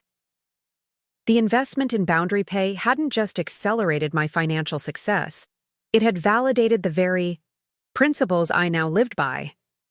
The boundaries I'd fought so hard to establish had not only protected me from further exploitation, they had become the foundation of my greatest achievement. In a world that often rewards those who take advantage of others, I had built something valuable by helping people protect themselves. My personal trauma had been transformed into a tool for positive change. And in that transformation, I had found a success more meaningful than money alone could provide. After considerable reflection, I decided to attend my mother's birthday dinner. Not out of obligation or guilt, but as a conscious choice, a test of my own emotional resilience and the strength of my boundaries. I arrived precisely on time, a bottle of mid-priced wine in hand, nice enough to be appropriate, not so expensive, as to suggest I was flaunting my new wealth. My mother greeted me with a careful hug, her smile genuine but tentative, as if unsure how much warmth to show.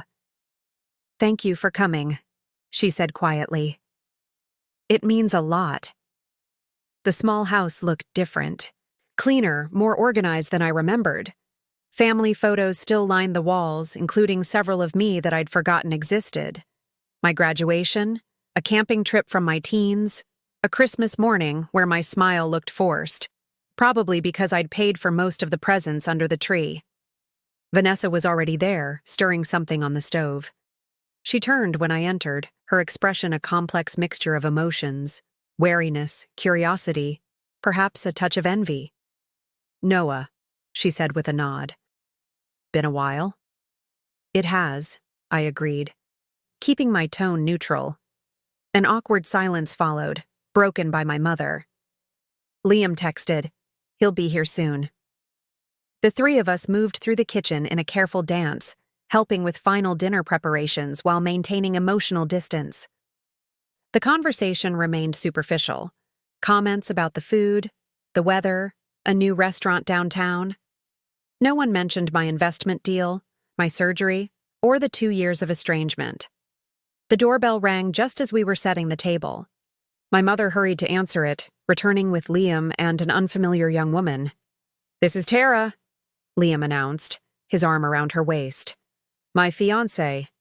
The surprise announcement shifted the energy in the room, providing a convenient distraction from the underlying tensions. We all focused on Tara, asking how they'd met, at a coffee shop where she worked, how long they'd been together, 8 months, when the wedding was planned. Next spring, small ceremony. Throughout dinner, I observed my siblings with the detached interest of an anthropologist. Vanessa was more subdued than I remembered. The sharp edges of her personality softened somewhat by time or circumstance. Liam was Liam, charming, slightly unfocused, his attention constantly shifting. But there was a new steadiness to him, perhaps influenced by Tara's calming presence. "So, Noah," Vanessa said as we moved to dessert, finally addressing the elephant in the room. "Mom mentioned your app got some big investment." And there it was, the moment I'd been waiting for, the test of whether old patterns would reassert themselves. "Yes," I said simply. "It's been an exciting time." "That's really cool," Liam chimed in. "What kind of app is it again?" I met my mother's eyes briefly before answering. She gave me a small nod, as if encouraging honesty. "It's called Boundary Pay," I explained. "It helps people formalize financial agreements with friends and family, loans, shared expenses, that sort of thing. It's designed to prevent misunderstandings and protect relationships." The irony of explaining this to the very people whose financial exploitation had inspired the app wasn't lost on anyone at the table. "Sounds useful," Vanessa said carefully. "It is," I confirmed. "Users say it's helping them maintain healthier relationships with clear financial boundaries." Tara, seemingly unaware of our family history, nodded enthusiastically. "That's such a good idea. My sister and I were just fighting about shared vacation costs. Something like that would have helped." The conversation moved on, but I noticed something interesting. Neither Vanessa nor Liam asked for details about the investment amount. Neither hinted at their own financial situations. Neither suggested how my new success might benefit them, so the evening progressed. I found myself relaxing slightly, realizing that my defensive wall wasn't being tested. Whether out of genuine growth or my mother's behind-the-scenes coaching, my siblings seemed to be respecting the new dynamic. After dessert, as Liam and Tara helped clear the table, Vanessa approached me in the living room. "I owe you an apology," she said without preamble, "for how I treated you when you were sick, for all the times I took without giving back." I studied her face, looking for signs of manipulation or hidden agenda. Instead, I saw something unfamiliar, genuine remorse. "What brought this on?" I asked, not unkindly but cautiously. She sighed. "Partly Mom. She's been different since her hospitalization, more honest about our family patterns. And partly," she hesitated, "partly seeing you succeed without us. It made me realize what I lost when I treated you like an ATM instead of a brother." I nodded, acknowledging her words without immediately accepting the apology. "It wasn't just about the money, Vanessa. It was about being abandoned when I needed you most." "I know," she said quietly. "There's no excuse for that. She trailed off, then tried again. "I got so used to you being the strong one, the one who solved everyone's problems, that I couldn't handle it when you needed something from me." It was perhaps the most honest conversation we'd ever had. Not complete, not sufficient to heal all wounds, but a starting point. "I appreciate you saying that," I said finally. As the evening wound down, my mother walked me to my car. The autumn air was crisp, the street quiet except for the distant sound of a neighbor's television. "Thank you for coming," she said again. "I know it wasn't easy." "It was interesting," I replied honestly. "Different than I expected." She smiled faintly. "I had a long talk with both of them before tonight. About respect, about boundaries. I could tell." She hesitated, then continued. "Noah, I want you to know something. Your success, with your job, with your app, I'm genuinely proud of you. Not because of what it might mean for me, but because you've built something meaningful from a painful experience." For the first time in perhaps our entire relationship, I felt she was seeing me. Not as a resource, not as a solution to problems, but as a person with my own journey, my own accomplishments. "That means a lot," I said, surprised by the emotion in my voice. "We damaged something precious," she acknowledged. "The trust between us. I don't expect it to be fully repaired, maybe ever. But I hope we can build something new, something healthier." As I drove home to my townhouse that night, I reflected on the strange journey that had brought me here. 2.5 years ago, I had been devastated by my family's betrayal during my medical crisis. That betrayal had forced me to rebuild my life without them, to discover my own strength, to pursue my own goals, to protect my own boundaries. And now, having reached the summit of professional success, having secured financial independence beyond what I'd ever imagined possible, I found myself considering what healthy family connections might look like from this position of strength. Not dependency. Not exploitation. Not the family helps family manipulation that had defined our previous relationship, but perhaps something new.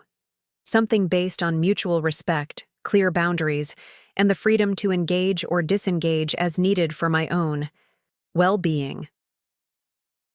I had reached the summit of my personal journey, and from this vantage point, I could see possibilities I couldn't have imagined during the difficult climb. 3 months after the family dinner, Boundary Pay's user base had grown to over 50,000 active accounts. We'd hired a small team, 5 developers, 2 UI/UX designers, a marketing specialist, and a customer support manager. I'd moved the operation into proper office space downtown, a far cry from the kitchen table where I'd first coded the app. My relationship with my family remained cautiously cordial. Monthly dinners with my mother, occasional text exchanges with Vanessa, Christmas cards from Liam and Tara, who had moved in together and seemed genuinely happy. No one asked for money. No one created emergencies that required my intervention. No one used the phrase "family helps family" to extract resources or assistance. The boundaries I'd established held firm, creating space for something resembling normal family relationships to take root. Then, on a snowy January morning, I received a phone call from an unfamiliar number. "Is this Noah Mitchell?" a professional-sounding woman asked. "Yes, this is Noah." "Mr. Mitchell, I'm calling from Pine Grove Rehabilitation Center. I'm trying to reach the nearest relative of Liam Mitchell." My stomach tightened. "He's my brother. What's happened?" "There's been an accident," she explained. "Your brother was admitted last night. He's stable, but he's suffered serious injuries. Multiple fractures and a traumatic brain injury." The world seemed to tilt sideways. Despite our complicated history, Liam was still my brother. The news that he was seriously injured hit harder than I expected. "What kind of accident?" I managed to ask. "A car accident. He was a passenger. The driver didn't survive." Her voice softened slightly. "I understand this is shocking news. He's receiving excellent care, but the doctors would like to speak with family as soon as possible." I told her I'd be there within the hour. As I hung up, I noticed my hands were trembling. Slightly, not from fear of being asked for help or money, but from genuine concern for my brother.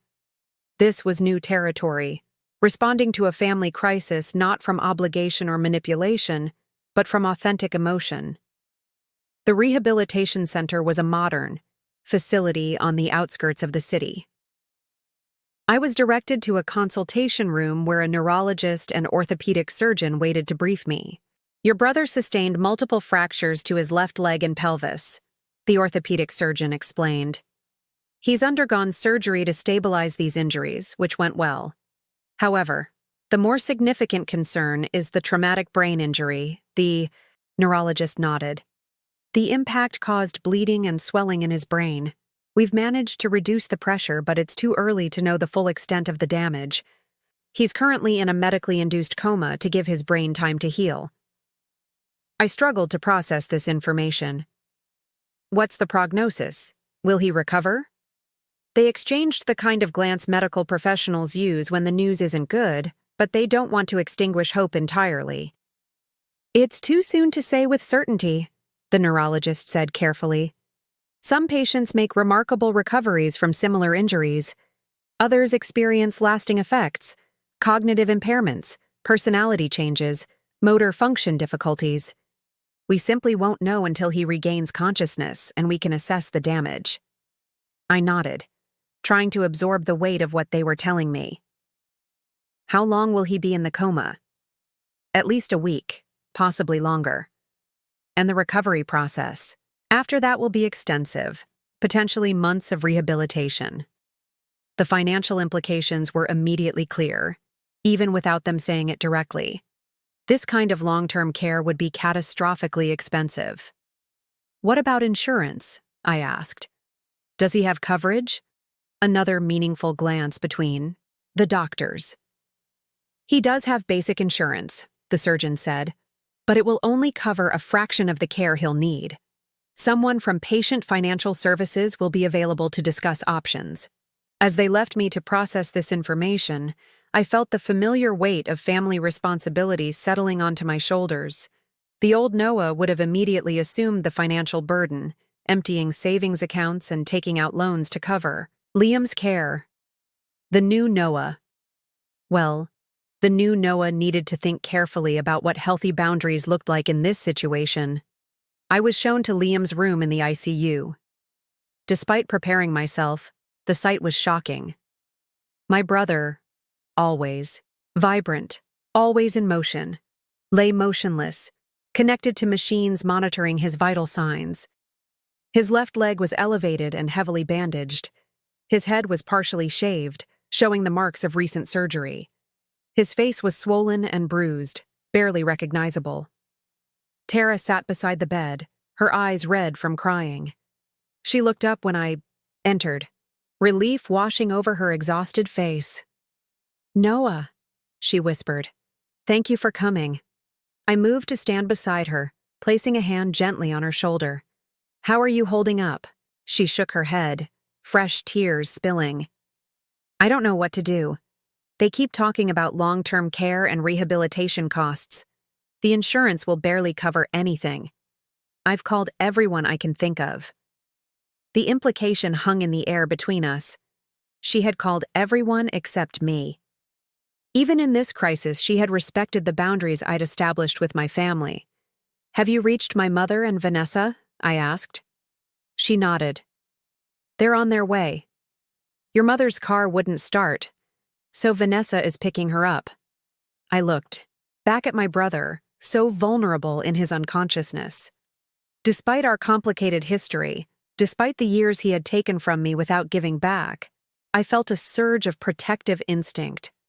This wasn't the calculated manipulation I'd experienced before. This was a genuine crisis, one that none of them had created or could have prevented. "I need to make some calls," I said to Tara. "I'll be back soon."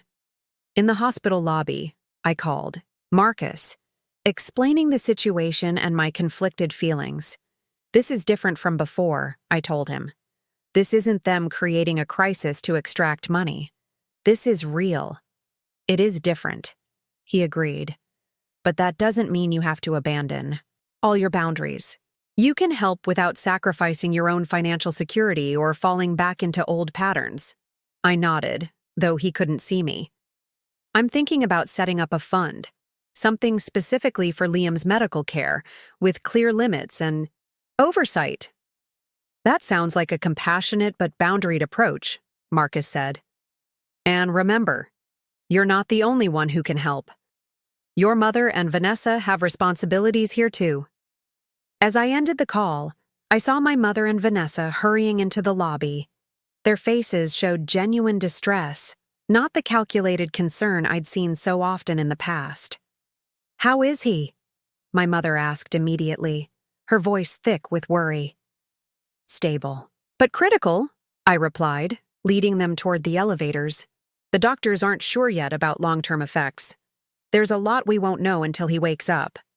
As we rode up to the ICU, I could see the same thoughts forming in their minds that had occurred to me.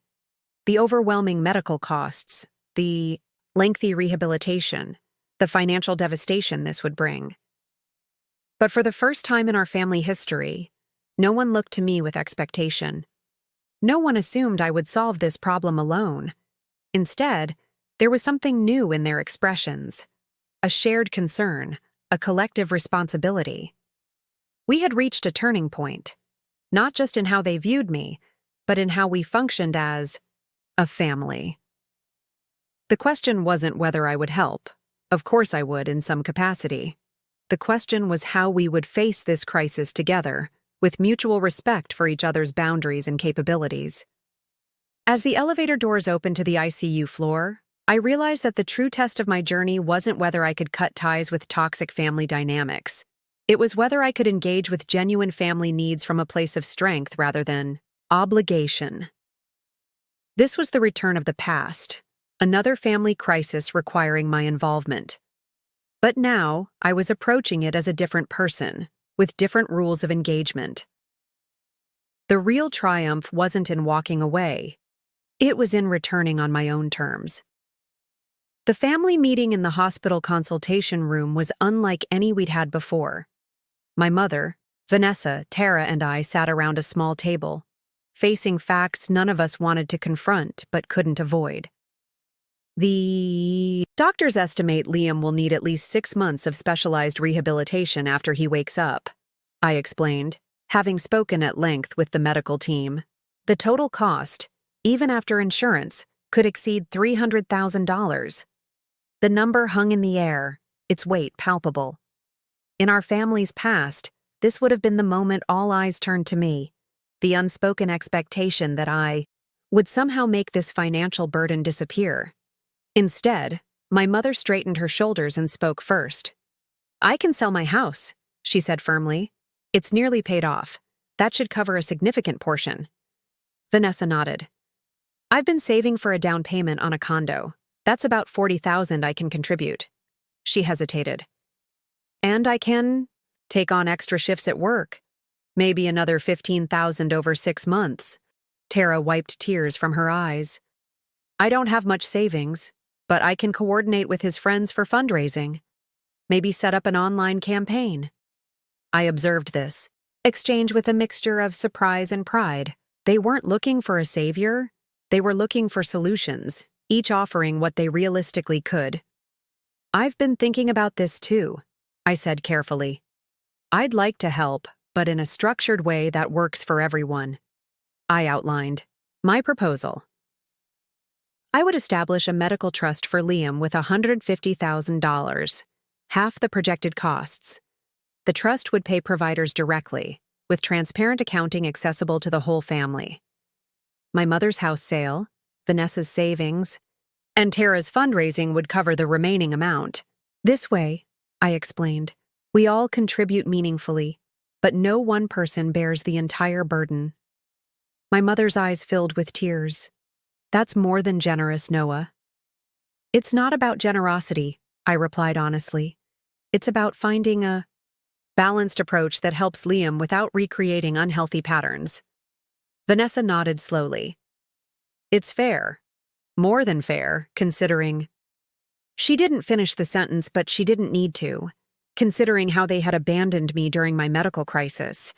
Considering how they had taken from me for years without reciprocating. "I think Liam would approve," Tara said quietly. "He's been trying to be more responsible. He talks about you a lot, Noah. About wanting to make things right." That revelation surprised me. My brother had never directly apologized or acknowledged the past, but perhaps he'd been working through his own process of growth and accountability.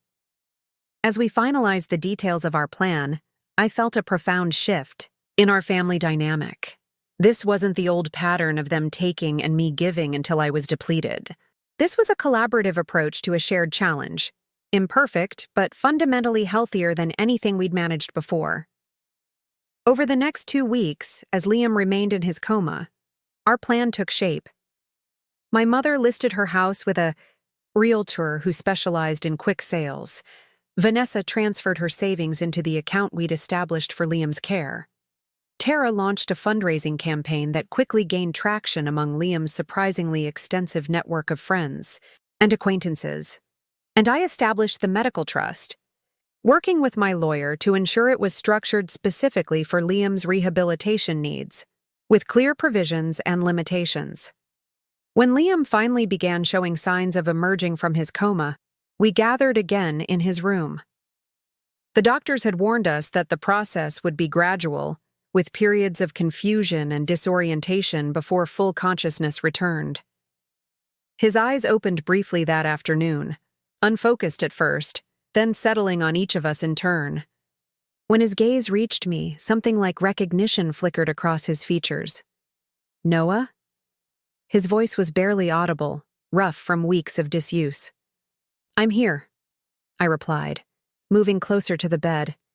His brow furrowed with effort, as if trying to organize his thoughts through the fog of medication and brain injury. "You came?"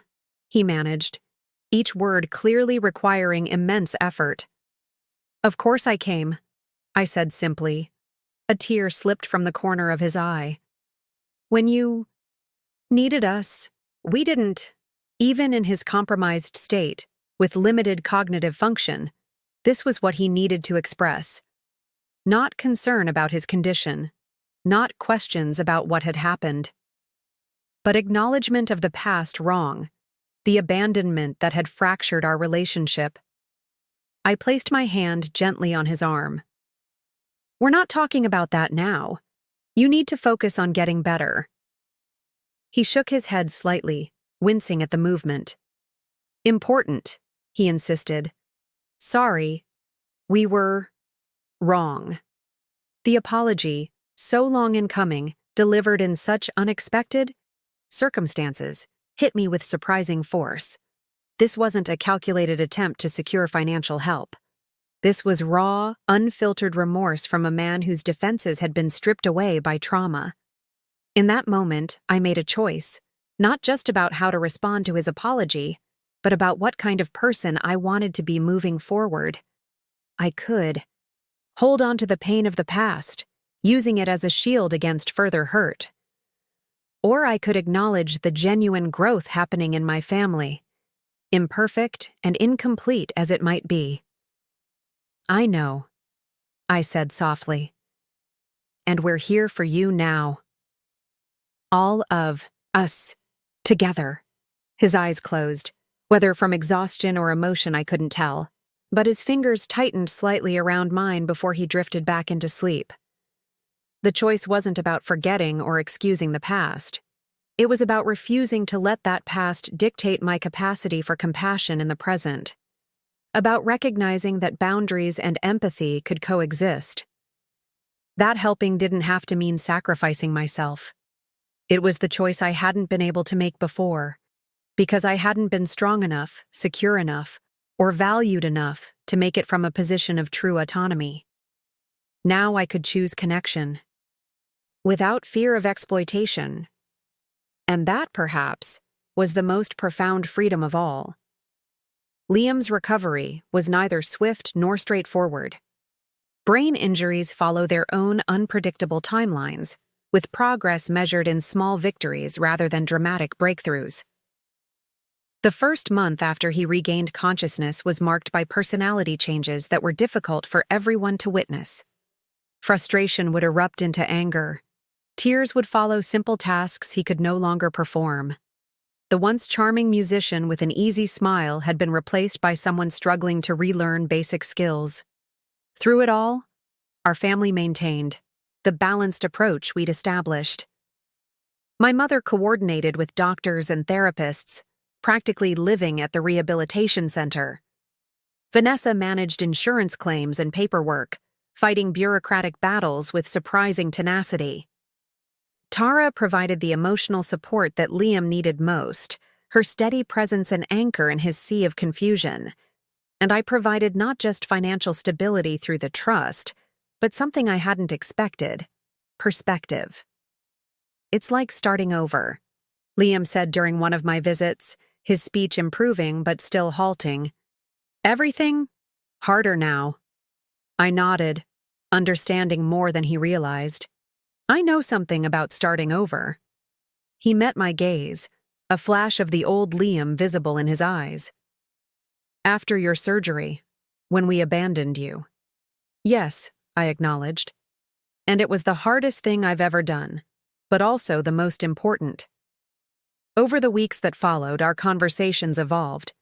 As Liam worked to rebuild neural pathways in his injured brain, we began rebuilding the connection between us. Not as it had been before, but as something new, something healthier.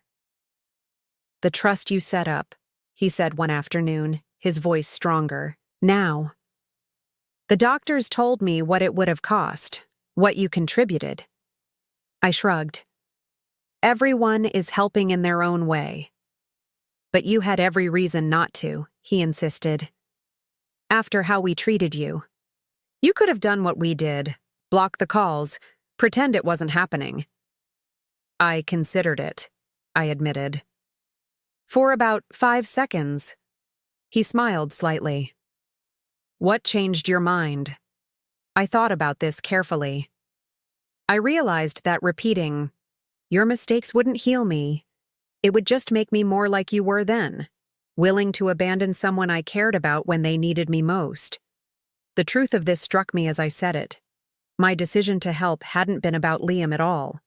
It had been about the person I wanted to be, someone who could remain compassionate without losing my boundaries, someone who could give without being depleted. As Liam continued his recovery, I found myself channeling this insight into something broader. Boundary Pay had been designed to help people protect themselves from financial exploitation. What if we could expand it to help people navigate the complex terrain of family obligations more generally? I began developing a new feature, a resource center with articles, tools, and guided reflections on maintaining healthy boundaries while remaining engaged with family. We partnered with therapists specializing in family dynamics to create content that addressed the nuances of these relationships. "Boundaries aren't walls," read one of the articles we published. "They're windows and doors, allowing connection while maintaining safety."